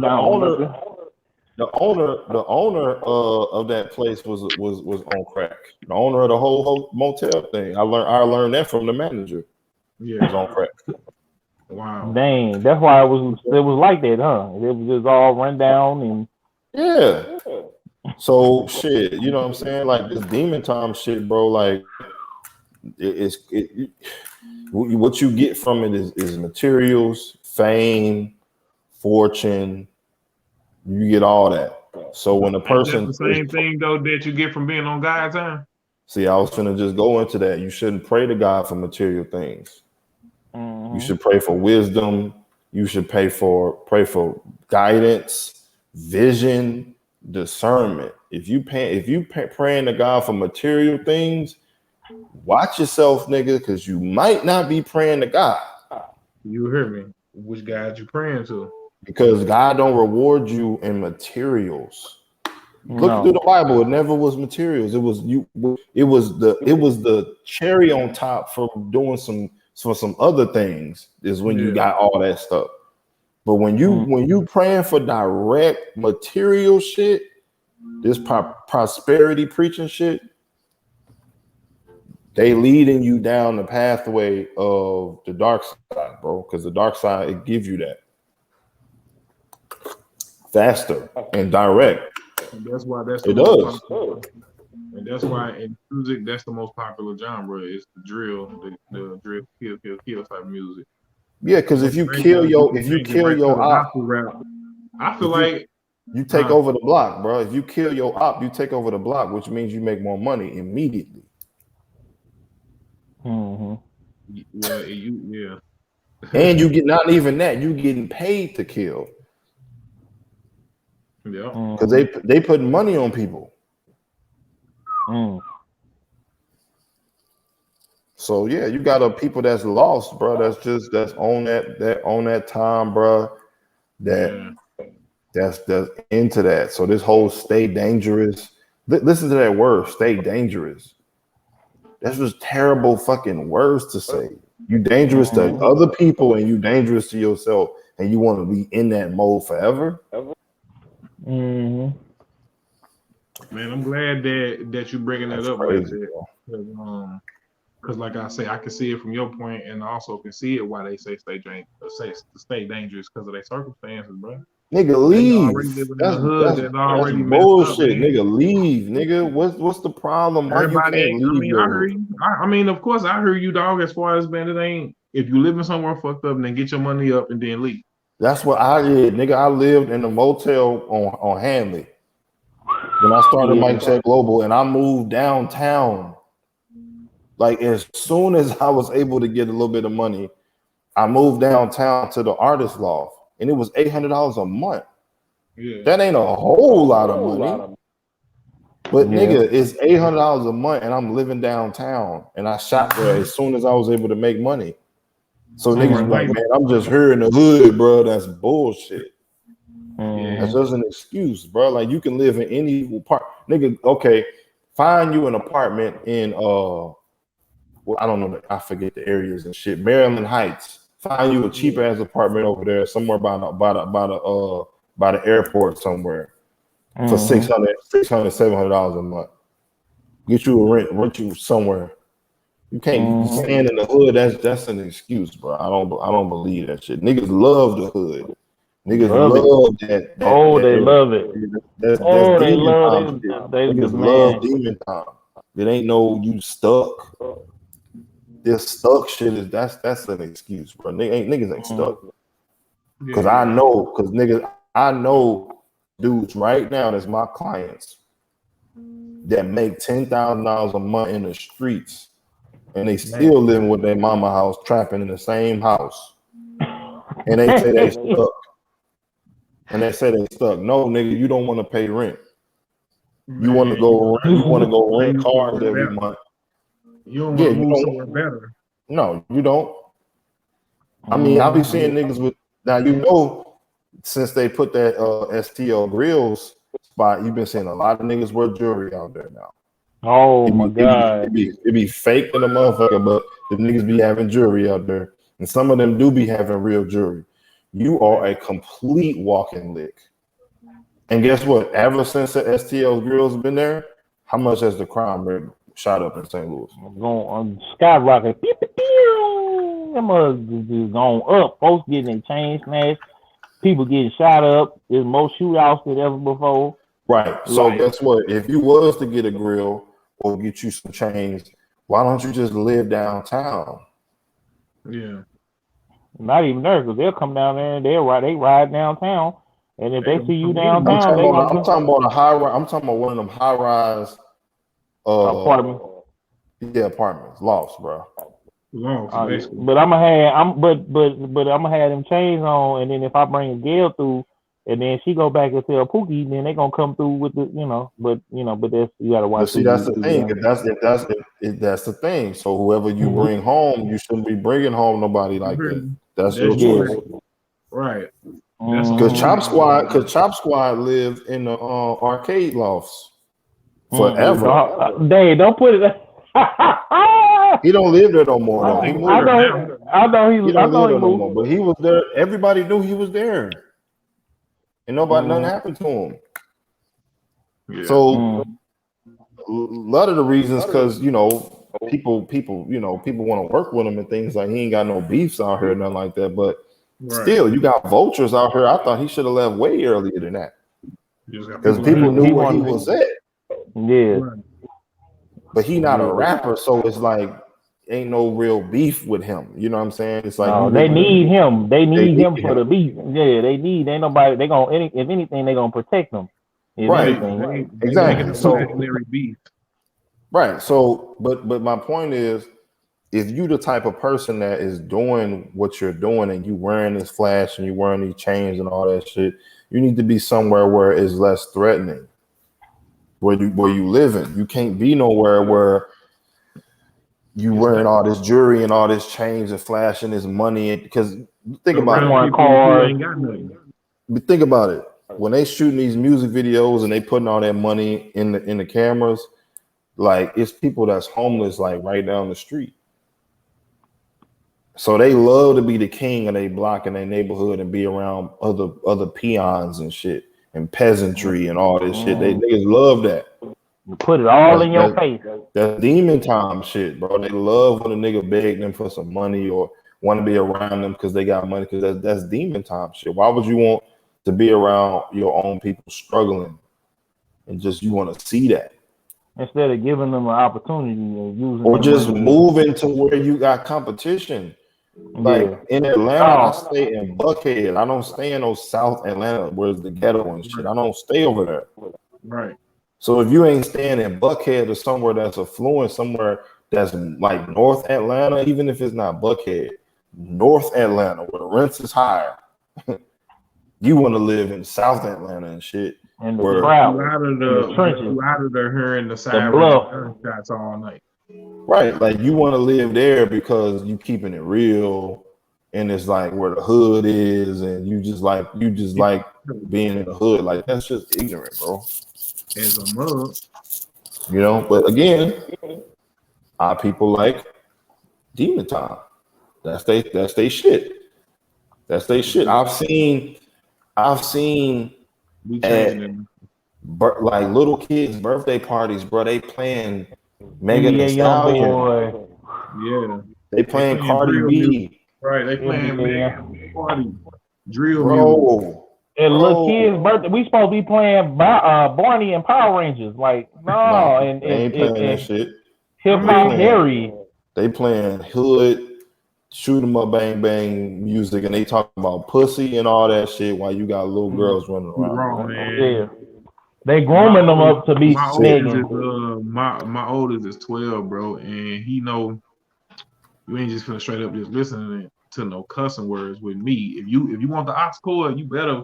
I mean, if you want to hook your stuff up, then you better at least find something that's edited or something. Cause we ain't. I just don't. Yeah, that's too much, bro. Because that's letting them know that it's okay to just be wild. Because even though they gonna listen to that stuff when I ain't around anyway, but it's just to let them know when you're in front of grown people. It's just like into today, man. If my mama get in the car with me and riding somewhere, I'm not just just something ratchet. I'm gonna turn it on some Smokey Robinson or something. I'm gonna turn it on something smooth. And guess what? They shouldn't have turned on some Marvin Gaye shit in front of kids. Cause I heard some Marvin. My parents ain't never played Marvin Gaye. But I heard some Marvin Gaye shit. I'm like, nigga, this sounds like some Lil Kim. Like this nigga was talking.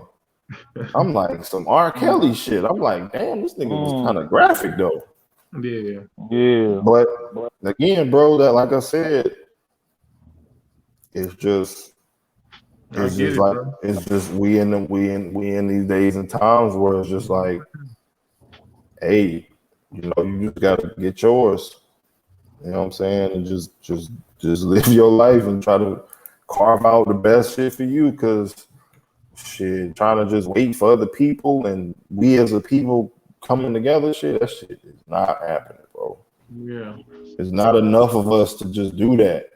It's like 1% of us, and we all over the world that's on this mindset that we ain't gonna just come together on this type of shit. Cause again, people ain't, and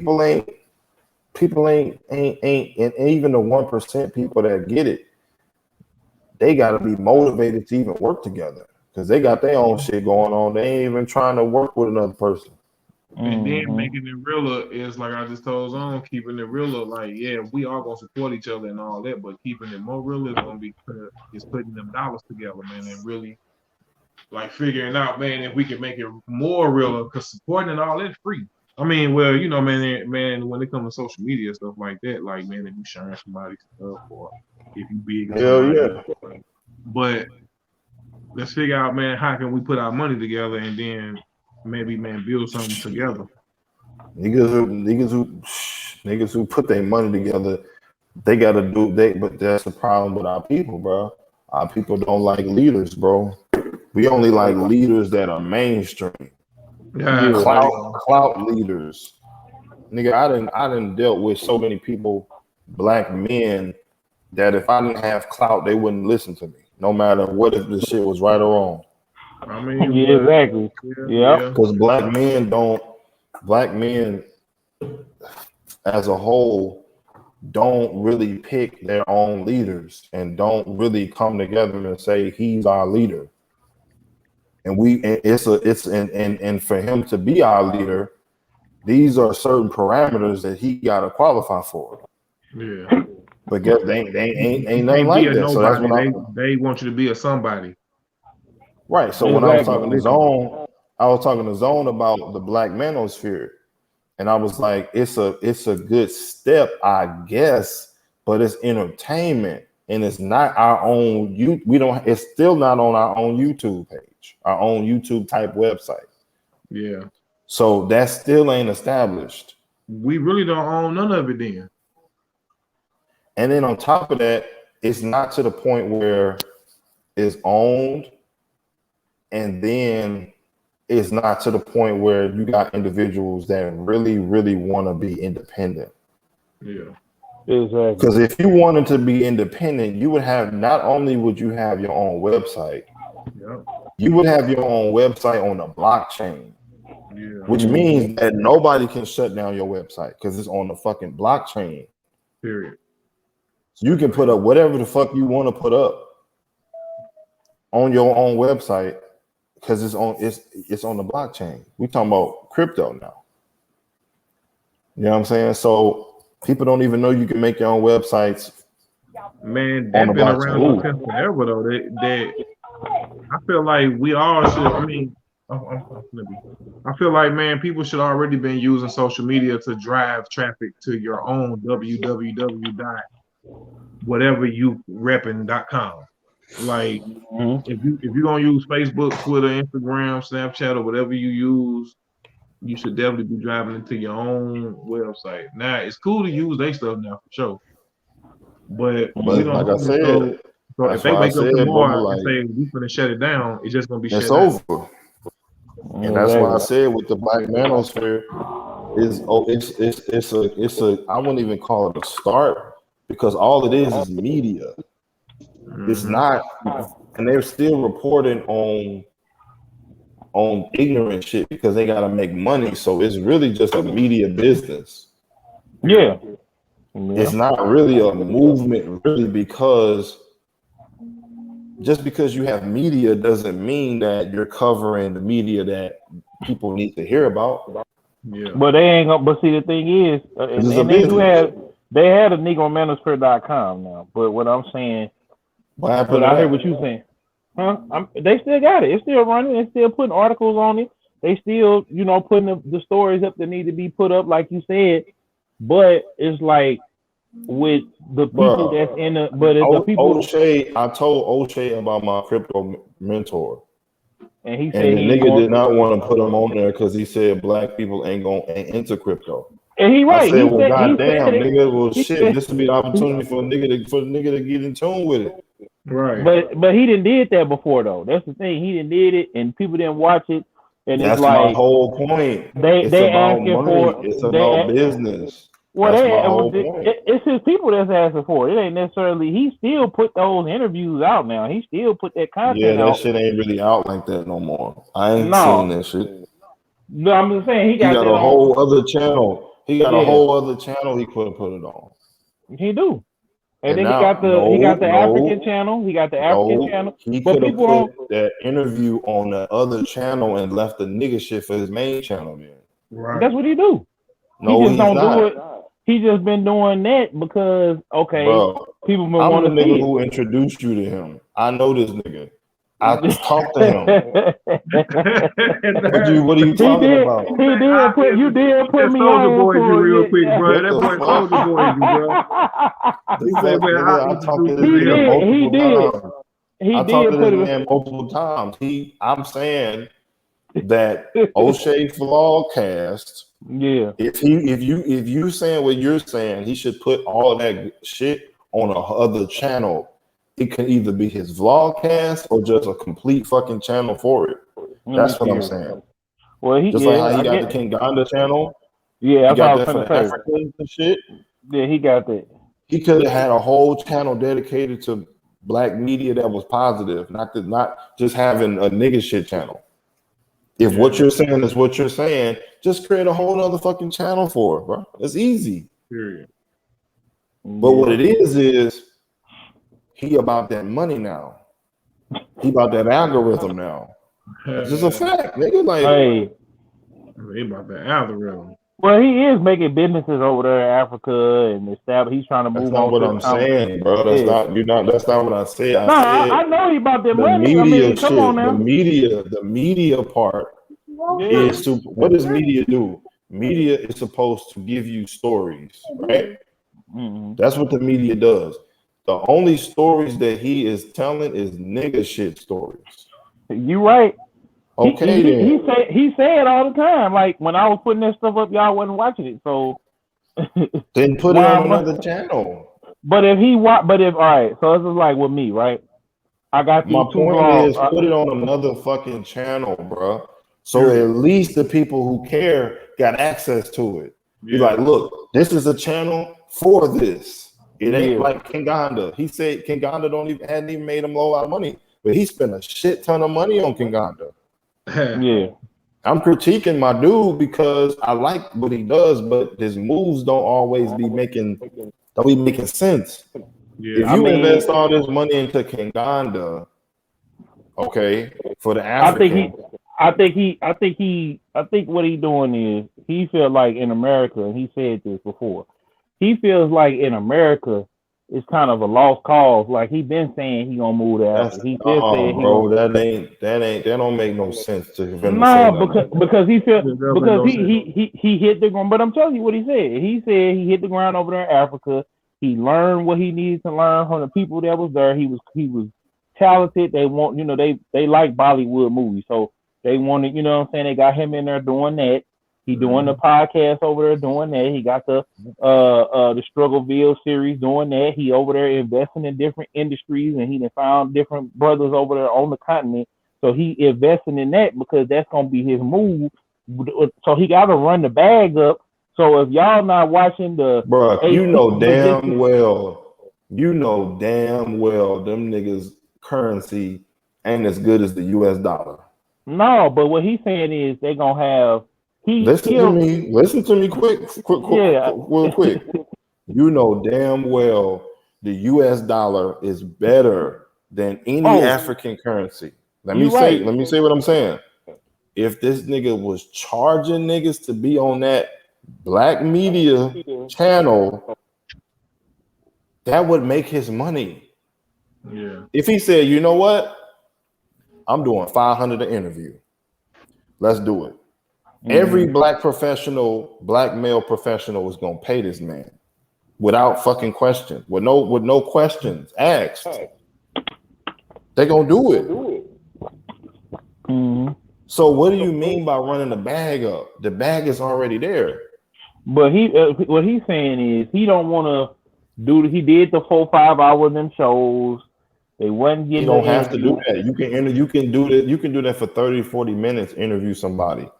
Right. You can have 2 or 3. You can have 2 to 3 doctors. Let's have a doctor's joint with 2 to 3 black male doctors.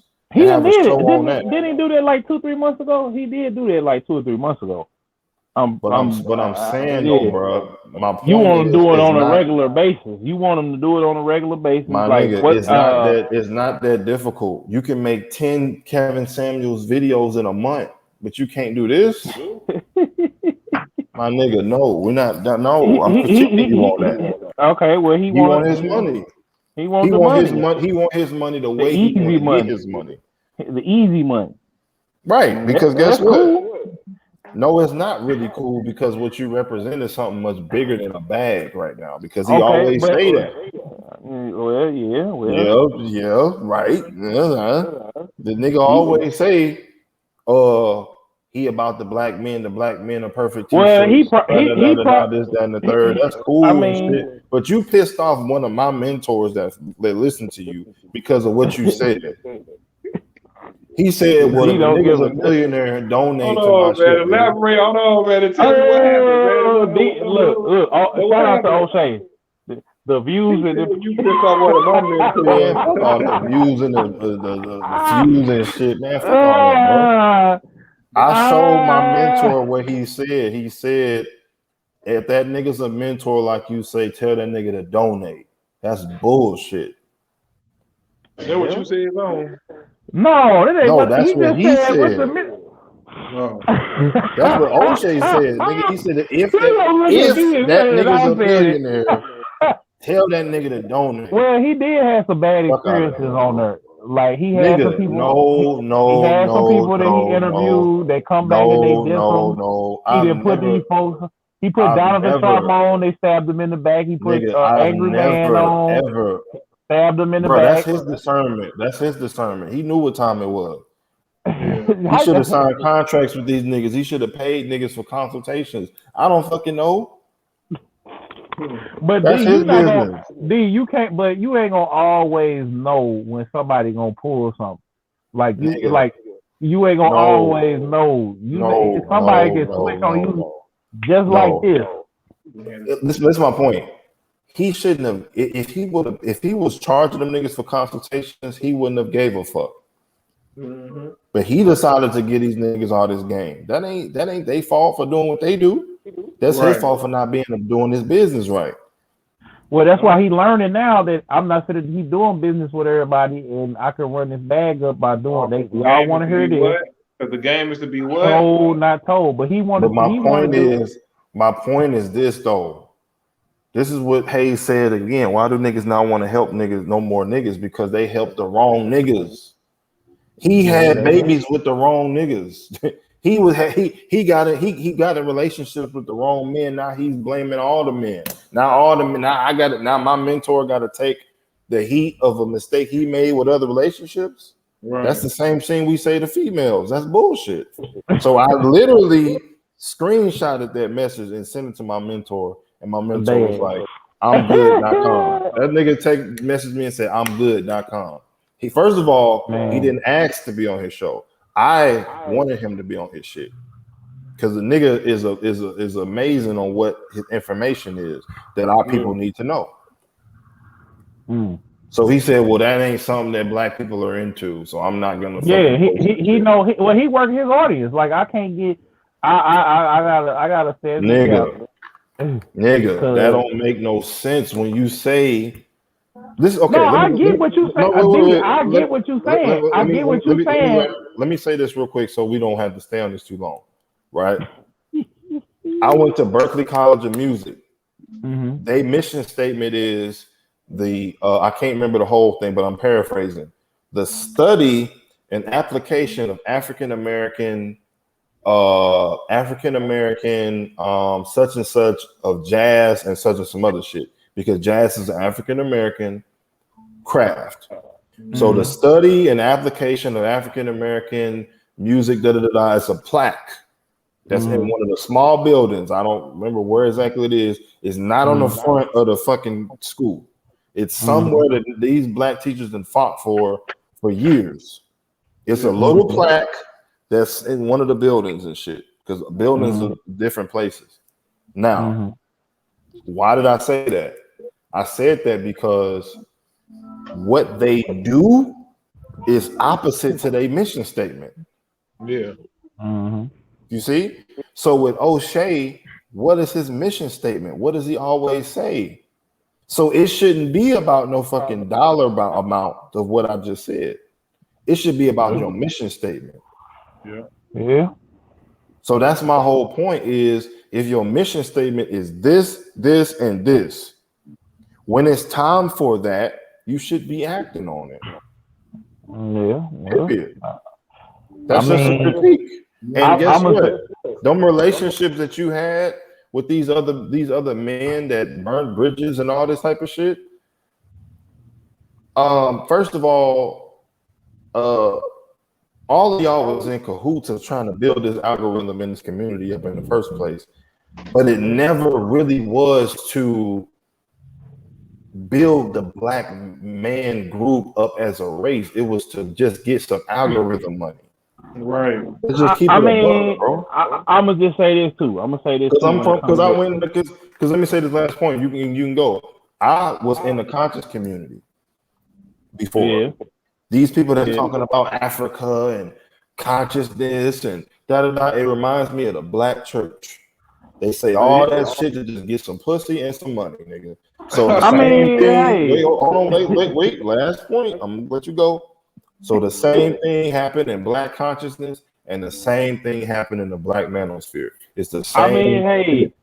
Everybody, every channel, every person's channel is a pastor, and everybody got their own flock, got their own subscribers, and they making money by talking about dumbass shit in the media. Everybody's talking about the same shit for the algorithm.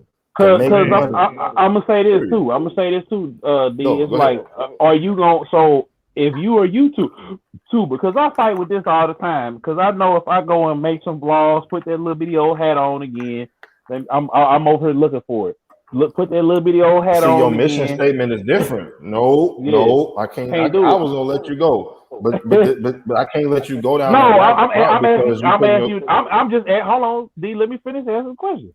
Go ahead. So I go every day. I'm making like a video on like playing the game, and when the kids come in there or the young guys come in there and they ask me to give them the game, or they ask me how I did this or how I did that, and then I tell them, and then I guess he is frustrated because he done gave folks game. He done sat on the phone with folks. That's bullshit, bro. Because he ain't talked to as many people as I have. And I'm younger than him. D gonna hold it. Come on, bro. I'm on because that's an excuse, my nigga. That's an excuse. But I've been saying, if you've been preaching to the choir, right? Like I said, I'm gonna give you my own example. I sat up here. Hold on, D. Let me finish.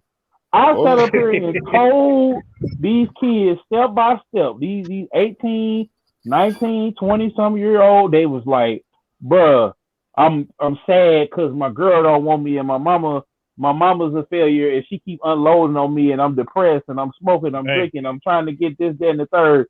Bro, help me. And I sat there, I said, bro, this is what you need to do. I got a 3-video series on it. College done right, no school, no problem. College done right, and how to buy your first car debt free. Broke it all the way down. I said, you're gonna have to hear your mama complaining. You're gonna have to hear your people talk down on you. People's gonna walk away from you. You're not gonna get no coochie for a while. It's okay. Like you know what I'm saying? But it's all good because you want to get to 30 and be farther along than I am. I bring you up. I say, man, here goes D. Look at D. Here, this is a guy I know. He built this business. He stayed focused. He had little trials and tribulations and errors. People coming at him. People trying to stop him. Boo-boo. But look what he got. Look, okay, somebody got some kids. Hayes, a broke down Hayes thing without being too deep with it. But I kept I kept giving them examples. What they do? They go out. They still go and they still go out there and they still But go that's have them not kids. the point, bro. That's not the point. You are talking about you just being a mentor to people. Yeah. I'm not talking about that. I'm talking about a mission statement. Yeah. That's different. Your mission statement is specific and it's defined and it's supposed to be clear. Yeah. And if it changes, you have to tell people that it changes, that it changed. So that they know. So that they know. So again, he just said it. You gotta let me finish, bro. Go ahead. If your mission statement was the upliftment of black men, okay, in black male media, but it clearly is black male media. It's not black men. So we have to go back and address that. It's black male media. But you sprinkle, we here for black men. We here for black men. We here for black men. But what is posting about Kevin Samuels help black men? How does that help black men? Okay, this is what we should do. Wait. How does that help black men by talking about? I love it though. I love it. I don't know. All I'm saying is, why don't we set it up to where we have a versus. We have you versus O'Shea. That ain't gonna never fucking happen. He ain't gonna do that because you're not big enough, nigga. You're not big enough. I'ma just moderate it. I ain't even gonna, you're not big enough, bro. You're not big enough. He told me that he's doing collaborations with channels that are big. He told me that too. And I told him, I was like, yo, my mentor, he's not a big YouTuber. He did it with me a couple times, and he got on Young Link channel. Bro, that ain't gonna work. I'm gonna ask him. You can ask him all you want. You can ask him all you want, but that don't make sense though. Just don't even ask him, bro. It don't make sense. No, we need that because we've been talking about it. So you got the smoke for him. So I don't have the smoke for him. That's the thing. Let me say this, bro, because it's not like I'm backtracking for anything that I'm saying. The reason why I said this was not to do it, because in the beginning I said, oh yeah, anybody who want to debate, yeah, that's cool if they just happen to find this shit. But I'm not seeking to debate with him. No, I'm not trying to debate with him about nothing because there's nothing really to debate. Because I got the receipts. He told me himself. So there's nothing to debate. I'm just telling you, and on the show that the black manosphere is for media. It's not for black men. Because the manosphere was some shit that the white men and other men already had. They called it the manosphere. The black manosphere was just black male media. I'm not saying that black male media is not needed. What I'm saying is the black male media is just talking about mainstream media. Yeah, they're not talking about nothing with no. What you're saying is we're not talking about nothing with no significant meaning. Let me show you something. Just talking about what everybody else. Let me show you something. Go ahead. Let me show you something. Hold on. Let me turn this down a little bit. Yeah, turn that brightness down. Yeah, I know who that is. The man who invented. Yeah. This is me. For the people who don't know. I don't know his name. You got to look him up, but he's the creator of Super Soaker, and Nerf. Okay. Yeah. Is this not media? It is. But what he said. Wait, hold on, Killzown, because you gonna go in and just answer the question. Is that news? Yes. Is that black news? Yes. Where do we have that media to talk about that? Don't we got what's the dude name? Phil Show? Don't he do that? Like he sit up there and well they all see here's the thing though. They got on YouTube because to make money. They did. Everybody getting on YouTube. All right then. So make money. That's my point, bro. That's what I'm saying. It's like the consciousness thing. Mm-hmm. You trying to wake people up, but it's a bag associated with it. That's why Black Lives Matter got all that money, because it was a bag associated with it. they wasn't motivated to be on some conscious shit unless it was a bag there for them. But don't we all want a bag? Don't we all? No. Who out here going? No. See, that's demon time shit right there. Hayes, where you at? I'm right here, bro. You hear what I said? He said. Now, who wouldn't want a bag? That's demon time shit talking. I'm at because see, I'm cool where I'm at. A bag should not be synonymous with waking your people up. Ooh. Okay. Why does a bag? Why a bag and waking your people up? They don't. Them oil and water, bro. Them shits don't mix. Exactly. Yep. Am I getting paid to say what I'm saying right now? No. Do I get paid doing other shit? Yes. Yeah. But this right here, I'm more valuable. To get paid for. I'm not getting paid more for valuable in the sense of what you're giving right now is knowledge. Right. Well, I'm not getting paid for this though. I'm not getting paid for this. So my point is, if a nigga coming to make money, make money somewhere else. But when you come talking about some black people shit, we shouldn't be talking about no fucking bag. So whenever a person say a nigga gotta donate if he a millionaire to give our people crypto information, that just let me know you about the bag, which means that you really ain't for the people. Because if you for the people, it's not about money. When you are genuinely for the people, it's never gonna be about money. Because you should make your money doing other shit, not making your money being a young pharaoh or one of these other niggas, a Ben X, and all these niggas that talking conscious shit, but they getting a YouTube check. Nigga, why are you getting money from talking about the truth? You don't study 9-10 hours a day. They be acting like, man, I just be studying all day. Nigga, you play 2K all day. And you get up here and you make a video. Like, come on, bro. Y'all collect y'all YouTube money. They used to be DVD money, and they got the election tour money, and that's all they do. They don't have no job. They be getting money. Yep, they could be getting money. So it's about money. So yeah, I don't think I'm gonna put them there because you be wanting to, like, I be tempted sometimes, but I'm just like, no, I ain't gonna. I'm gonna delete them vlogs because I'm like, like I heard a wise, very, very wise man I heard speak about something. He said, "Why do you think and I watched, and this goes into Meet the Blacks too, because it was just some stereotypical shit in that. But why? Because they was like, man, they don't support the real movies, bruh. They don't support the real artists. Because there's always gonna be a nigga that's gonna take the roles because he got to get his money. Yeah. It's always a nigga that's gonna take a role. Yeah. That's gonna because he want the money. So when you said don't a nigga want the bag, no, I don't want it that much.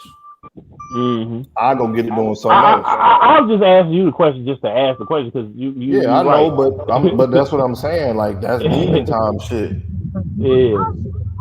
You should be getting the bag elsewhere. You shouldn't be relying on off the back of the degrading your people just because you want to get the bag. So when people say, man, they just promoting all the negative music. No, nobody told you to go in the studio and make Who I Smoke. Did nobody tell you to go do that? You went and go did that and they gave you a bag for that. Yep. But if you didn't create it, we wouldn't have heard it. Exactly. And then but basically people want to be positive for a bag.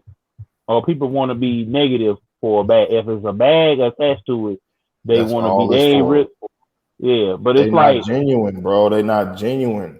They don't have everything ain't about the bag though, man. But they not genuine people, bro. They not genuine people, bro. I'm telling you. These niggas is about the bag, they about themselves. Period. So that's why as a people, it's I just focus on what we got, what I got going on, because I don't trust people. Because I done seen people sell out for pennies, bro. That's what niggas do. They sell out. So what would you say? What would you say if people say what you doing is for the bag? What you talking about? So, like, because that's one of the other questions I meant to ask you in the interview, and I'm gonna ask you again on part 4 is what people say that you do what you do for the bag.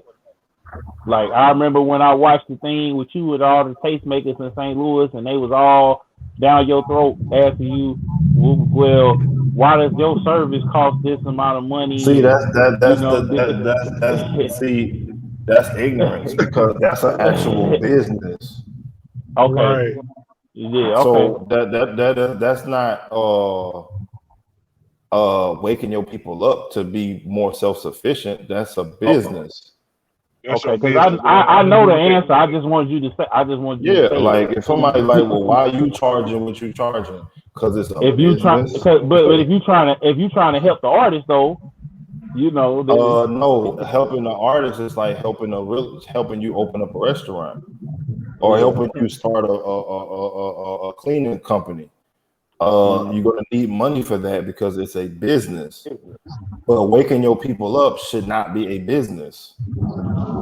So what do you say to the people, you know, like myself and other people that are on YouTube and they helping people? Content creators.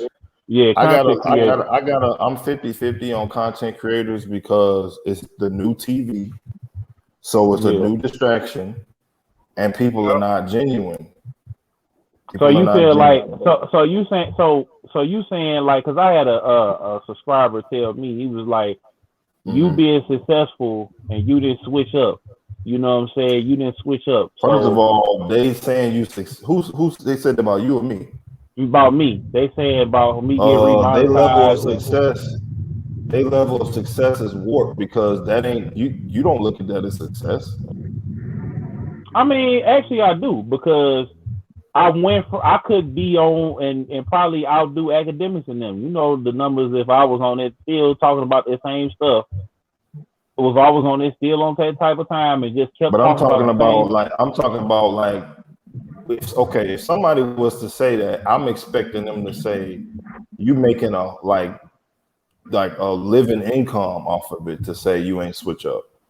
That's what I'm saying. So for them saying that, it's kind of like, what do you mean? Like he ain't switch up? What they saying is that I'm making progress without switching up. That they're supporting. I mean, I guess. Yeah. I mean, I don't know. Of course, I'm not. I haven't made. He was saying that I got the last year, you know, that I was definitely growth for sure. But I mean, success that's subjective. Yeah, but I'm saying he's saying that he's been supporting me on Patreon for the last 6 months. You know what I'm saying? Right. He's also bought merchandise and everything else. Let's see what he say when you got 100,000 subscribers. Let's see what he say the same thing. Yeah, but he's saying the content. He's saying I'm not making, just like you were saying, and just like I was saying, I don't feel like like. I made 2 vlogs last night. I was gonna do the Polo G one. Is like I feel like it's cool to go out, but the Boyce Watkins one I made for him, basically the same thing you saying about O'Shea, and the same thing that he accused Boyce He's Watkins. He's a pastor, bro, with chopper teeth, bro. It's awful. It's awful what he did to his teeth, bro. Boyce Watkins. Oh yeah. It's awful. I don't know. I have no clue. I don't know what he's doing, bro. Like he was supposed to be the nerd, older guy that knew finance and all this type of stuff, and he's nothing like that. No, he was trying to get a bag too. That's all it is. He mad at. But he wasn't smart though. He wasn't smart. He was trying to wear the glasses and be like this Poindexter black dude. I'm like, but you're not even in, like, that's what I'm saying, bro. The shit is not genuine. These niggas is not genuine, bro. He got the black business school. But they all like talking about each other because they get paid off of their videos talking about each other. Exactly. So it's like it's really fake, bro. It's really fake shit. Fake beefs. Yeah. Like Tommy Sotomayor. He would love if Kevin responded to him because he would make 30 videos about it. Yeah. Because it's content creation, it's TV. It's nothing really, it's not necessarily wrong, but what is content creation doing to help move a people forward? Nothing. Man, probably all they doing is trying to entertain people, and they get paid. So it's just like that's my point. That's not. You can't teach entertainment by entertaining, bro. Okay, well then, like you said, this whole edutainment shit. That's a misnomer. That's a logical fallacy that you can teach somebody with entertainment. Yeah. Nigga, dude, when the last time you built a house because a nigga made a song about it? You say what the fuck? So nigga, content creation, like I said, I have a love, like not I don't hate it, but I had a love critic relationship with content creation because there's people on YouTube talking about how to grow a fan base and they're not fucking marketers. Yeah, it gets views. Yeah, they do. Like I know one dude in particular, he be all because he done made some money. It gets views. Yeah, it gets. But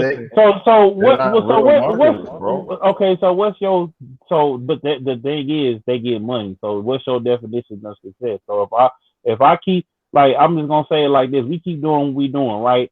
Yeah. What's my definition of success? Yeah, as far as we doing what we say, that's what I'm saying. Money. We doing what we doing, right? If we doing what we doing, right, and we stay the course like Joe Budden and them, we keep the same formula and we build our own fan base doing what we do, how we do it. And then we blow up. You know what I'm saying? So we blow up being ourselves. True. And then what happens next after that? See, like, that's the thing. You got to understand, like I always go back to, you got to understand the game you playing. You playing YouTube game. Mm-hmm. YouTube game mean you got to play that by their rules. You got to go by their algorithm. You got to talk about their certain topics. You got to make dumbass thumbnails and shit with your face looking stupid. Mm-hmm. You gotta talk about celebrity shit so we can rank in the search engines. That's YouTube. Period. Yeah. Talking about that. Period. You have to do shit a certain type of way. When you go live, you gotta have 50% or at least 50% of the viewers in likes if you want more of your subscribers to see your shit. There's no way around that. It's gonna hurt your algorithm. That's why when Kevin Sanders do his live, when the likes get fucking not high as a motherfucker, he click that motherfucking button and he go to the sirens and all the other shit because that's gonna hurt his algorithm. He like, get them lights up, get them up, get them up. Yeah, because real game, man. Because that's algorithm. So that's the game. People need to hear that. I choose not to be a content creator because I'm not gonna upload daily. That's me. I'm not gonna do that because I don't want to make my money like that. Everybody has a choice to how they make their money, but you gotta understand the game that you're in. If you're an artist and you're trying to make your money being an artist, you gotta know the game. You gotta know where to even make your money at. You gotta know where the money coming from. If you a barber, you gotta understand that okay, you can cut hair, but you can also sell shaving cream. You can also sell the shit for the ingrown hairs. You can also sell brushes. Yeah, nigga, your hustle is barbershop shit, right? So nigga, you need to figure out ways to hustle your shit. But guess what? That ain't nobody's problem but you, the barber. Because you're a barber, that's your business that you in. Because everybody got the same tools at the end of the day. But everybody got the same tools.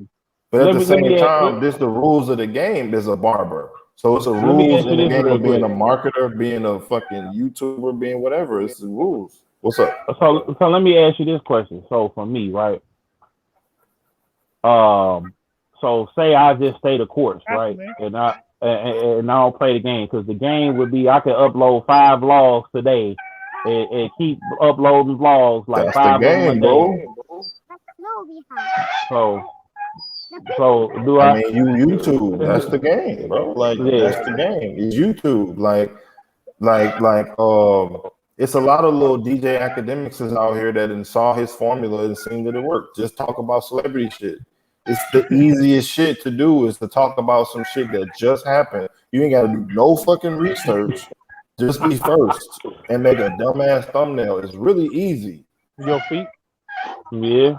It's not necessarily not easy. I'm not saying it's just easy, but I'm saying that it's if you're able to. First of all, you got to have a charisma. You got to have something different about you that makes people want to tune in and you entertain in a certain type of way. If you start your video off with "What's good, YouTube?" Oh shit, it caught my attention. Oh, I ain't never seen this nigga before. Or "What's good, YouTube?" Or just some shit to just they watched it for 3 to 4 or 5 seconds. So the algorithm and you got the video and it edits and it comes back and you got to preview little parts of the video. Like if I say I fit the ultimate bottle spinner thingy with a kick that I do, and it's like, let's say it's like 7 minutes long. So the first part of the video, my foot is finna hit the thing, and then it stop and it say, "What's up, YouTube?" So you like, damn. So then you watch the whole fucking video because it increases your watch time because you waiting to see when you actually do that shit in the video because they want you to stay on that shit longer. That's YouTube. I don't want to play them fucking games. I don't want to play them games. Yeah. I don't want to play them fucking games. But if you been going, y'all been going in, game. especially D been going in tonight. Y'all went in. If you want to play that game, if you in YouTube, you gotta play by YouTube's rules. Period. Do the same apply for social media. Yeah, I'm gonna let it up to my people to decide though, because I don't want them to be. Because I could play the game, bro. This is what you don't understand, bro. This is what you're not getting. The reason why O'Shea is doing what he's doing because he's playing YouTube's game. Yeah. But he had a mission. No feelings involved. And he had a mission statement that he went against because YouTube is gonna make certain money. But I said he could do another channel, so that don't really. Because when he did King Donda, he was showing bitches asses, African women asses and shit. So that was for a check. Turn this way, then turn that way. It was pretty fucking degrading, but whatever. You know what I'm saying? Because niggas want to watch it and shit. It's all good and all this type of shit. But niggas don't want to say that.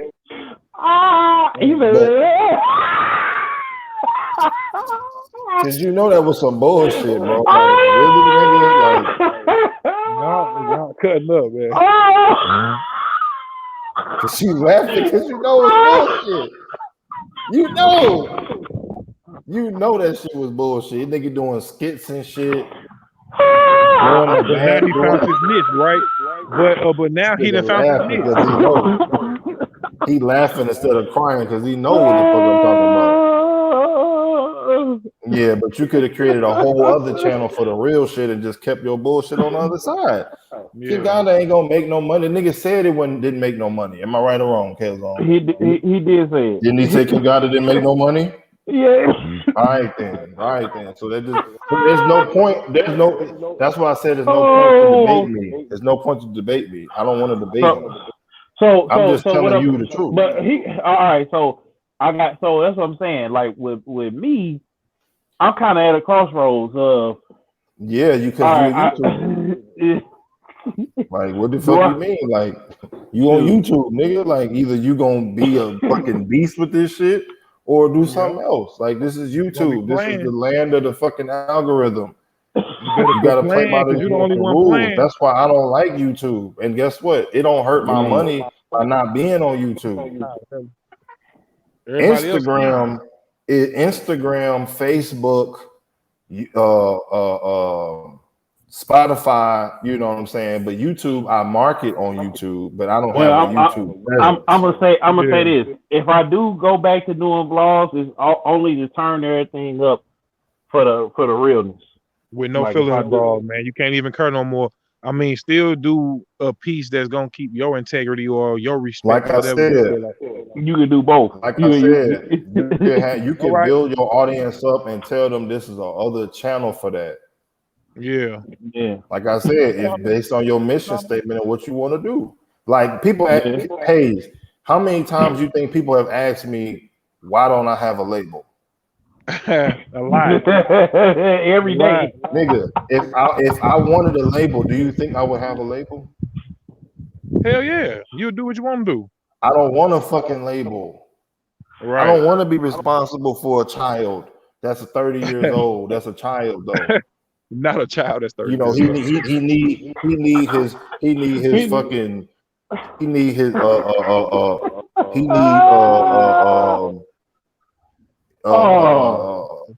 time in the studio. He need a certain time in this place. He need jewelry. He need a place to stay. He needs some money. No, I'm not taking care of no grown-ass man. Too much responsibility for you, my brother.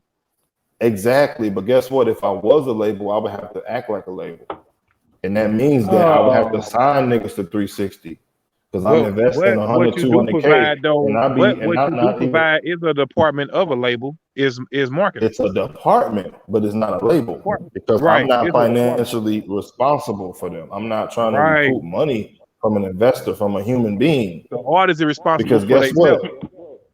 Because guess what? If I invested 100, 200, 300,000 into a nigga, you want return on just like anybody else, you gonna 360 his ass. So I don't want to hear no shit about the labels is this, the labels is that. Nigga, you go invest 300,000 into a nigga and don't expect to get 80% back, and it's 50-50 with him, and you put 300K. You do it. You do it then, since it's just labels is all fucked up. First of all, I'm not gonna go into that energy because I know what energy you gotta be in to be a label. You gotta be savage because it's a savage. Or what if you just bless somebody and do something for them? Like, okay, I'm that ain't the real world. No, but like I want to build this channel because there's certain people that supported this channel by watching with a dollar. That, you know, the reason why I'm able to go on the what do you mean by bless somebody? What do you mean by like? I mean, like, I'm finna give, like, I want to give, it's a kid on her name, Lil Cryro. I want to give him studio equipment, PlayStation 5, get his channel going. You know what I'm saying? It's another girl on her, Abigail, that stream every day. Her PlayStation messed up and she need an Ethernet cable or better, like maybe a better router or something. So okay, but what do you mean by me doing something for somebody? I thought you. No, I'm talking about me. I'm talking about me. If I want to bless somebody, or say I want to, I got an imprint. Like let's just say it's Killzown Records or whatever, right? And I say it's 80-20. You know what I'm saying? I'm gonna put up all of the money or whatever.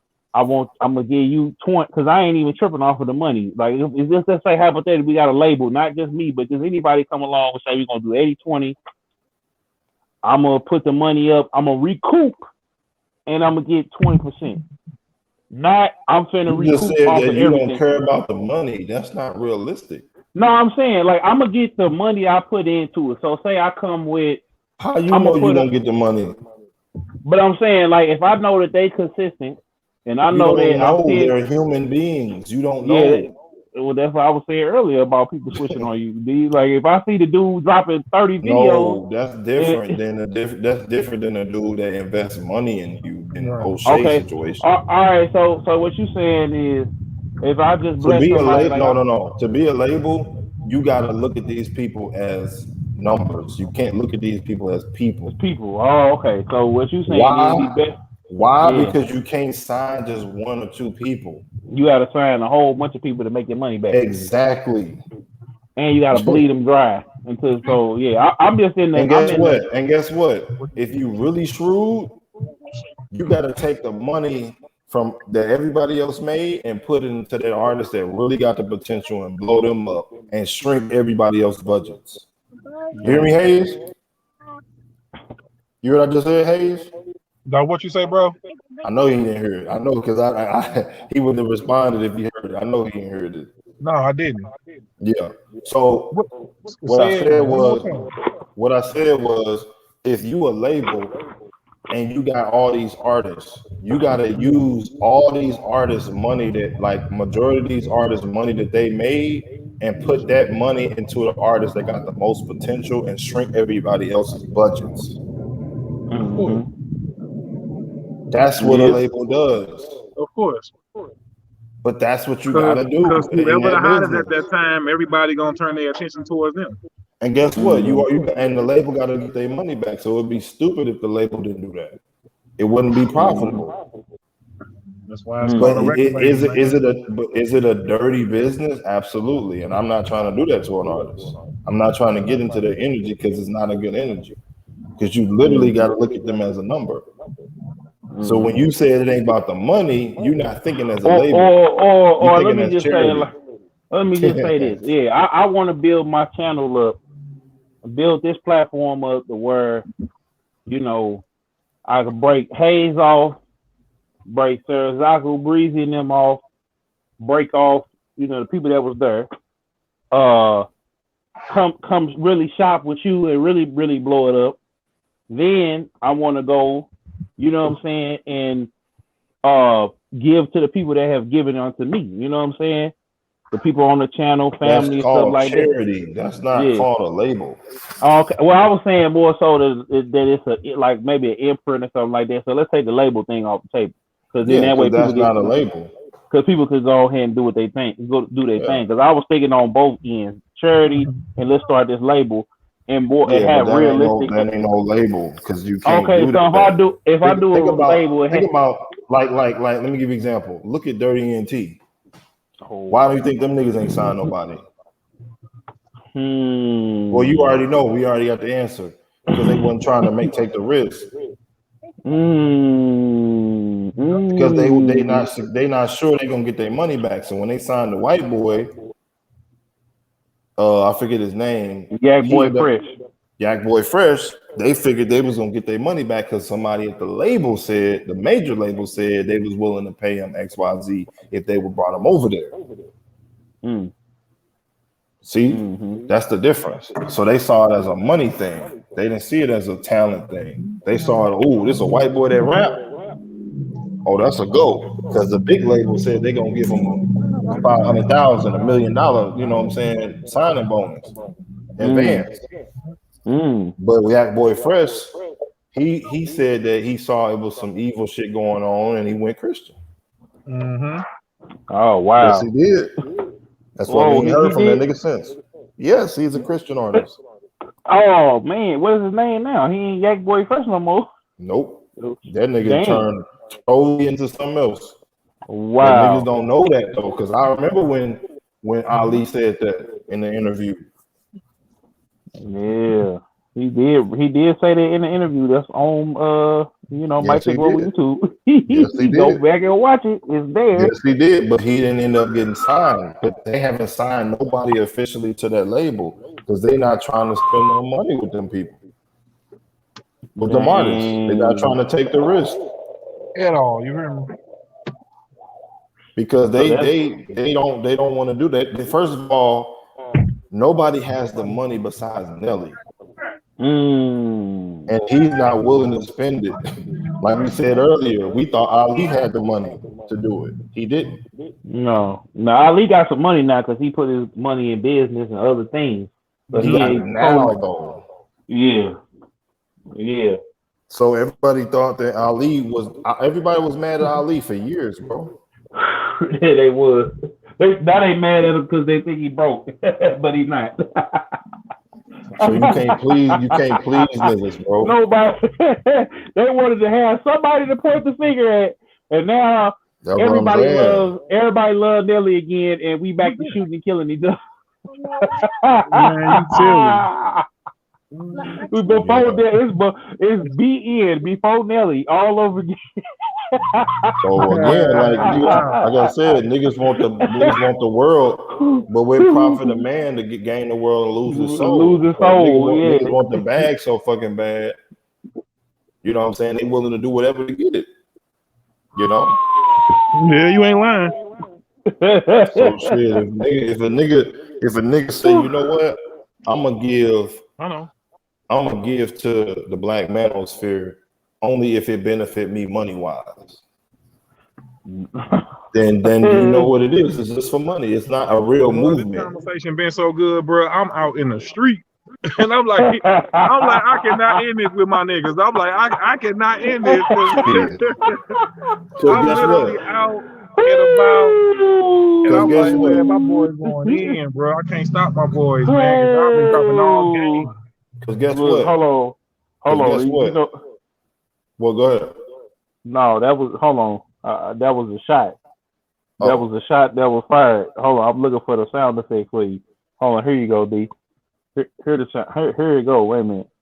Where is it at? Oh, dang. All right, You hold said, on. what up? I'm looking for the sound effect. Okay. Oh, nope, that ain't it. Never mind.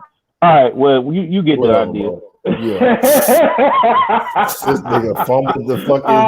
This nigga fumbled it. But last thing, bro, because we have been on here for like damn near 3 hours. But I just want to say, like, niggas, you know, like I said, it benefits them to a certain degree. You know what I'm saying? So if it benefits them to be a certain type of way, then it's like shit. Them niggas gonna go with profits them. Like my mentor is like the only black male I've ever met that offered his information for free. Yeah. And then he started charging afterwards when he saw how great his information was. Amazing game. Period. That dude literally was a millionaire giving out a free crypto course that made somebody $1 million plus. A couple people. I'm gonna let the people decide, man, because I can run this up and we can keep doing what we doing, but I can show You run it up, missed y'all. it, bro. You just that went over your head, bro. No, I get it because it's great business. That's great marketing. It's like, This went over your head. No, I didn't. I got it because it made sense. No. Wait. No. This time I know it went over your head. No, then he helped people, and then he decided to change. But he saw that. Wait. No. That wasn't it. What was it? He decided to price it because people didn't value it because it was free. Oh yeah. Well, that happens. You know, me and Hayes actually had this conversation the other day. He doesn't need anybody to buy his course. He can just do it and make his money on his own. Yeah, exactly. That's the guy who was disrespected by O'Shea. I mean, that O'Shea disrespected. This is the same guy. This is not a regular black dude. This is not nobody you should ever say nothing like that to, even if you didn't know who the fuck he was. Because guess what? One day he will be on Forbes. And he gonna be like, damn, that's your mentor? Damn. Can we get him on? No. I don't think he even care about that no more. But my point is that you should change what your whole shit is to black media. Well, we already had Tasha K. We already got Tasha K. We already got Lovely T. We already got black women doing the same shit on YouTube. We just got black men doing it now. But that's what I'm saying. That's what he didn't change the mission statement. He just said, let me move over to the media because women keep coming out here and painting men as the scum of the earth, but it's really men out here that's doing, you know, that's how he's still giving you the same game. He's just putting it in a different wrapper. He putting mixing the medicine up with the sugar, basically. So he's still gonna give you again, bro. Did you know of the dude? Well, you know about Worldwide Technologies. Yeah. How many people in St. Louis know about him? I mean, people know about him, but they don't. It's a thing. I about didn't say being that. cool. I said how many people. I mean, it's a lot of people know. I don't think a whole. So if I put one of the most richest, if not the richest black man in America, lives in fucking St. Louis, and I put that. Let me ask Hayes. Yo, I'm here. Hazer. Yeah, I'm here, man. It's kind of messing up because, man, I'm out here in the streets. Do you Y'all heard know me? who this? Have you ever heard of world? Have you ever heard of Worldwide Technologies? No. Do you know that the richest man in black in America, black man lives in St. Louis? No, I did not, sir. Okay, then. I asked Okay. Killzown how many people know that shit. He said, some people know about it. I said, fuck no. Niggas do not know the richest man, black man in Well, America shoot. lives in If goddamn I St. know, Louis. I can't be Niggas the do not only know one that I can't be the. Okay, I well, said, how many? black folks don't know it, but people in St. Louis know it. Older Nigga, black people know it. Maybe I said, how many? And you still ain't answered. Less than 1% of the black race in St. Louis, in America, period, don't even know who the fuck who he is. Yeah, you're right. And the headquarters of his $1 billion company is in St. Louis. In St. Louis. It's called Worldwide Technology. Worldwide Technology. You know it. I mean, I know it. Dang, that's a shame. That's a shame we don't. That's not, what I'm saying. You, that. but we don't. But my point is, know. what media will tell you about that? If not black media, then what other fucking media do we have? So you said, but what O'Shea and them is doing, and we're gonna end it on this, is that he wants to have helping, the same, bro. That's what I'm saying. Oh, it's not really helping. It ain't helping, but he it's wants just to entertainment.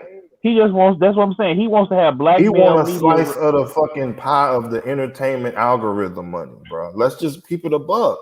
Okay, that's all it is. There it is. It's like we black men want to get paid too. Because look at Tasha K and Lovely T. Look at all these black women talking about gossip. Black men need to talk about gossip and get paid too, and just put our little black man spin on that shit and get some of the money too. Because that's what Kevin Samuels be talking about. He'd be like, look at Mr. Beast. He got 42 million subscribers or some shit, and he made XYZ money from. It's money, bro. It's a market for it. He comes from sales. Kevin Samuels knows. Let me ask you this question. Like, he's smart. So my thing is, right? But it's not really helping though. That's my whole point. But I get that. I get that. But how he's supposed to get? Like I said, this is what they do. O'Shea gonna be O'Shea gonna be a doctor. Let's just say they go back and do that, right? They was both O'Shea came from the dirt. Kevin Samuels built himself up to where he got to this point to be an image consultant for different companies and different political officials and stuff like that. You know what I'm saying? Yeah. So if they stayed doing that and they was getting money doing that, right? But they enjoyed doing what they doing now. So what's the there go Lil Hayes trying to get on the podcast, man. We went so hard. I'm glad you moved him out of the way because I ain't want to put him in there. But anyway, no. So basically, what I'm saying is this: like, if he's supposed to get some money, like he enjoyed doing this, he want to get paid from doing this, right? I did it because I saw it was a way to get paid, and at first I was doing the DJ academics, right? But then I said, you know what? This is kind of catching my spirit. I could do it. I could run it up. I could, you know what I'm saying? And what you saying is O'Shea did that a long time ago, and basically he don't care no more. He just doing it because he knows it's easy money. He know he get on her every day and talk about the same story from the black man's perspective, and he gonna get a bag, and he been doing it every day. He gonna keep doing it every day. He gonna pay the editor to edit the little clips and the sound effects and make everybody laugh. Everybody want to listen to it. The dudes that got bleeding hearts, they're gonna be in the comments talking about how it's a victory for black men and how, you know, this person didn't. Yeah, just black men acting like fucking females just for black men. But all I'm saying again, there's no again, if there should be black media that's banging down my door for a fucking interview, but there's no black media that's willing to do that because it's not algorithm based. It's not going to be money in it. Mm-hmm. That's all I'm saying. Yeah. There's no audience for black crypto, but guess what? You can start one. Yeah, if that's what your mission statement was, but again, that's not people's mission statement. That's not on their agenda. Their agenda is to make money. Yeah, well, that's what I'm saying. So do you Cause see, like I said, I could turn and I'm gonna put it to the people for for our platform. We can keep doing how we doing it, and y'all, like I said, I brought the brother that mentioned about me keeping it 100 and getting some growth and incremental success. Because look at the blurred community, the black nerd community. If somebody didn't decide to actually make that a thing, and if it wasn't a market for it, then why you see so many black characters in video games now? Yeah, they are. It is people doing it here. It is people doing it because here, doing it because all. it's a market. It's a market for black nerds. Yeah. Why you think they got the African samurai dude on Netflix or some shit, or Adult Swim or whatever that show is, anime show? Because it's a market for black anime fans. Mm-hmm. So if you don't create that, then it ain't gonna be a market for it. Then there's not gonna be a market for it. But at the same time, it shouldn't always certain things, bro. Like, let me give you an example. If he made his money from being a doctor, O'Shea, which he will be in a minute. Or he may not do it. He might just keep doing this because now you taking the words out of my mouth. You taking the words out of my mouth. He can just keep doing. He can graduate and keep. He graduate and keep doing. I said it a long time ago in my head. Everybody said it. Hold on. O'Shea, I ain't got nothing bad to say about O'Shea because O'Shea put me on his platform when I wasn't even. I was just critiquing him. I'm just critiquing him, bro. Yeah. No, I'm talking about. I was like damn near down and out. Like I was just getting back to where we are now. I'm not hate. I don't hate. I don't want to be him. See, that's the difference with other people when they quote unquote critique. They want to be this man. I don't want to be him. Yeah. I'm just saying if somebody show me love though, I'm not finna kick their back in. I'm not kicking nothing in. I'm just looking at how people move. What I'm saying is this: if he was a doctor, and he was getting, and that was his way to make his money, you can still have a platform for black media that is talking about black male stories. That is really what is needed. Not this this algorithm shit of black men not being with black women. Let's talk about the black male builders of Black Wall Street and talk about the black businesses that black men started in Black Wall Street. Let's talk about the man who created the door hinge or the cotton gin or the traffic light or the all the other inventions that we had and all the other things and all the startup businesses and all the other stuff we got going on. Let's talk about those things. Let's talk about the black crypto millionaire that's helping other people be millionaires and shit, which is some revolutionary shit that you and Hayes don't know nothing about besides me, because I'm involved with this man. And I've seen him do this shit. So if you're not, if you don't have a platform, if you are a YouTuber, content creator, and that is your skill, because my skill is not in content creating. But if my skill is in speaking, but if you create a platform when you're a content creator and you are talking about all these things and you're breaking this news to people, but you already got you an income source, the YouTube don't have to make you no money because you already got the doctor shit. That's my point. So the fact that the doctor shit ain't paying the bills right now because he got student loans and other shit going on, the YouTube is paying the bills. So he's not motivated to switch that shit up because that shit is making him money. So you put yourself in a trap, just like a pastor. All pastors should have fucking jobs. Why do I say this? Because it's least likely for them to be corrupted. All pastors should have a job. Absolutely. Because it's least likely for them to not be corrupted. Because it ain't about the money, because they getting money with their career, not the church. You see what I'm saying? And mine, so they got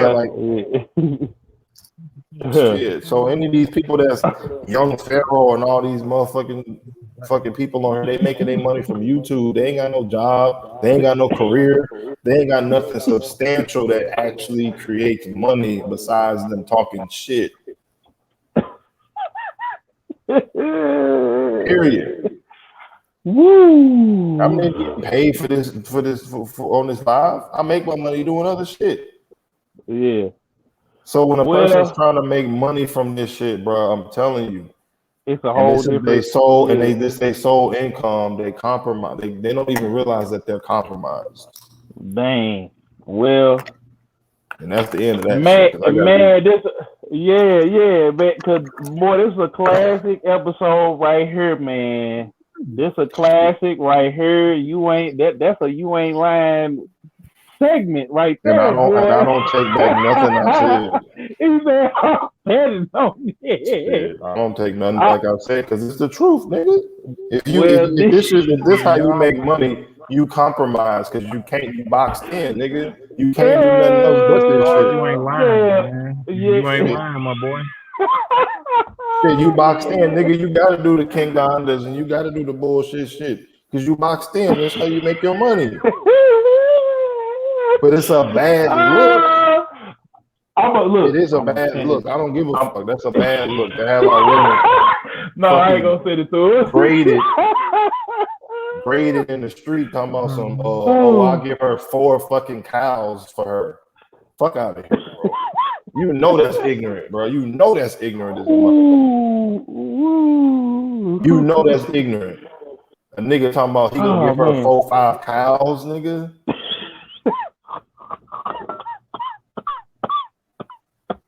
Hey, boy, you ain't never heard nothing like that. This nigga got a fucking channel where he got women in the street, a woman host with another woman right there, and a guy comes by, two guy comes by, and grades her and say, "How many fucking cows would you give her to marry?" Wow. In Africa, he talking about some. Oh, I will give her 1 cow, but this one is got more ass, so I'll give her 10 cows. Nigga, fuck out of here, bro. Fuck out of here, bro. You know that's ignorant as hell. You know that's ignorant. You know, bro. Fuck out of here. You know that's some bullshit. Lord. You know it is. Look. And ain't nobody calling him out on him because every YouTuber need him and shit. But I'm not a YouTuber. So he can't stop my money. I'm not a YouTuber, my nigga.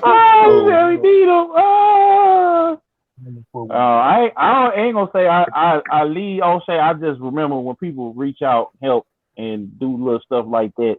Because there's some people but see, that's the thing. Elijah Muhammad did a lot for people, but he also had underage women pregnant. Oh. There you go again. I go politically correct. Fuck out of here, nigga. If I did wrong, if you did wrong, nigga, you gotta speak out on it, nigga. That shit wrong. What the fuck? Well, we know about that. Some of it I do, and some of it I don't, cause but he did.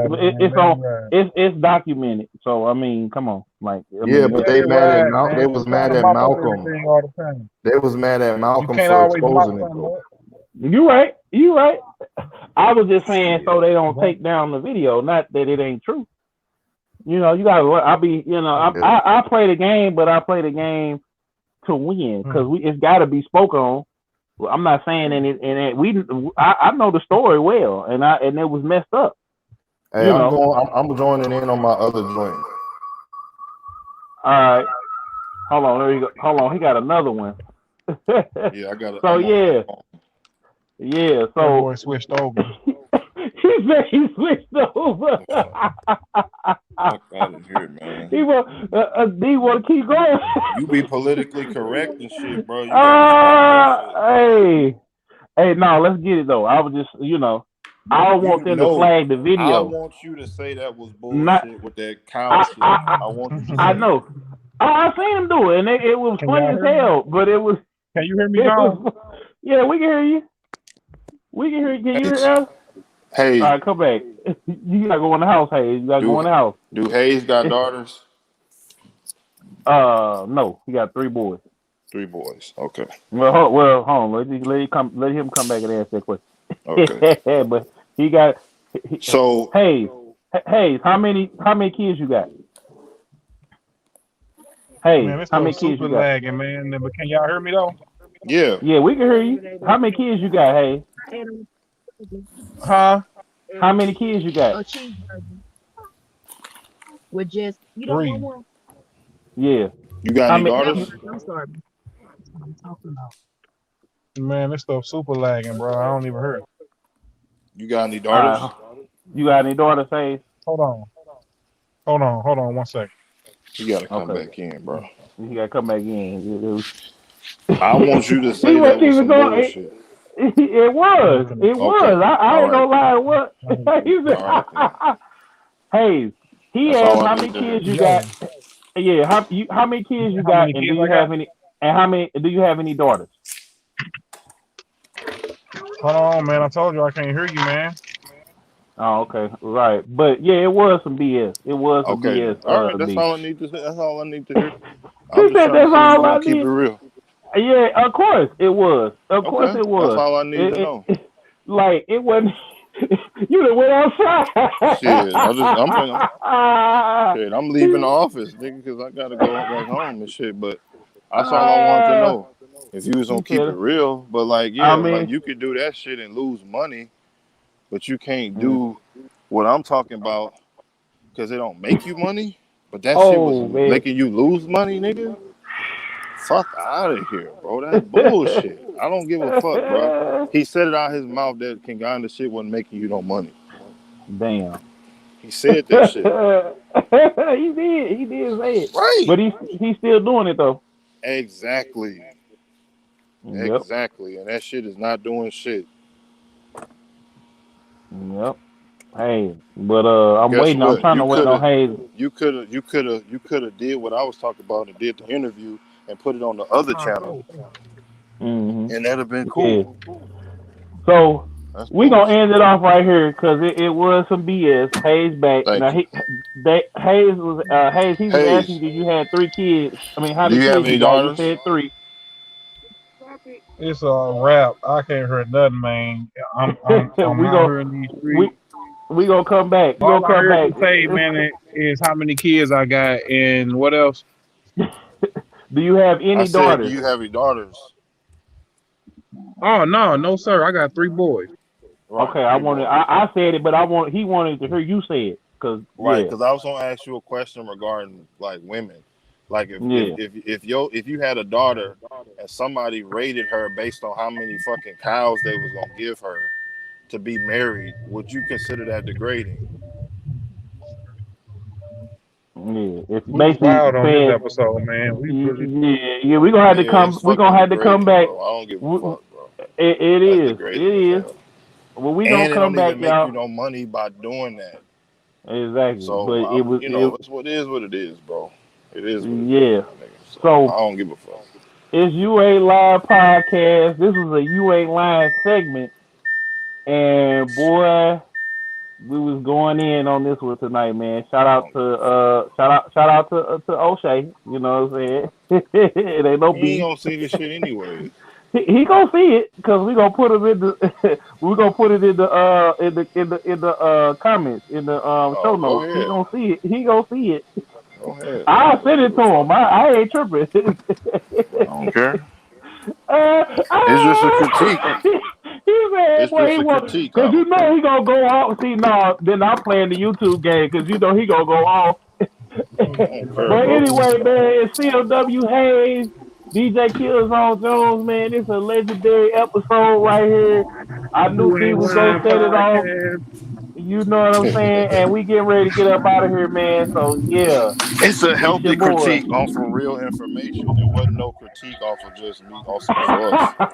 Exactly. It's a first-hand experience. You gonna look, he gonna do a response video, but hey, Ain't no we up out of here, y'all. All right, bro.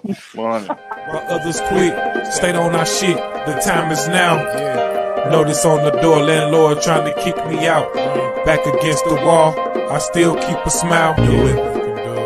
Do it. Do it. Just do it. Whatever it is, do it. Do it. Do it. Just do it. Whatever it is, do it. Do it. Do it. Just do it. Whatever it is, do it.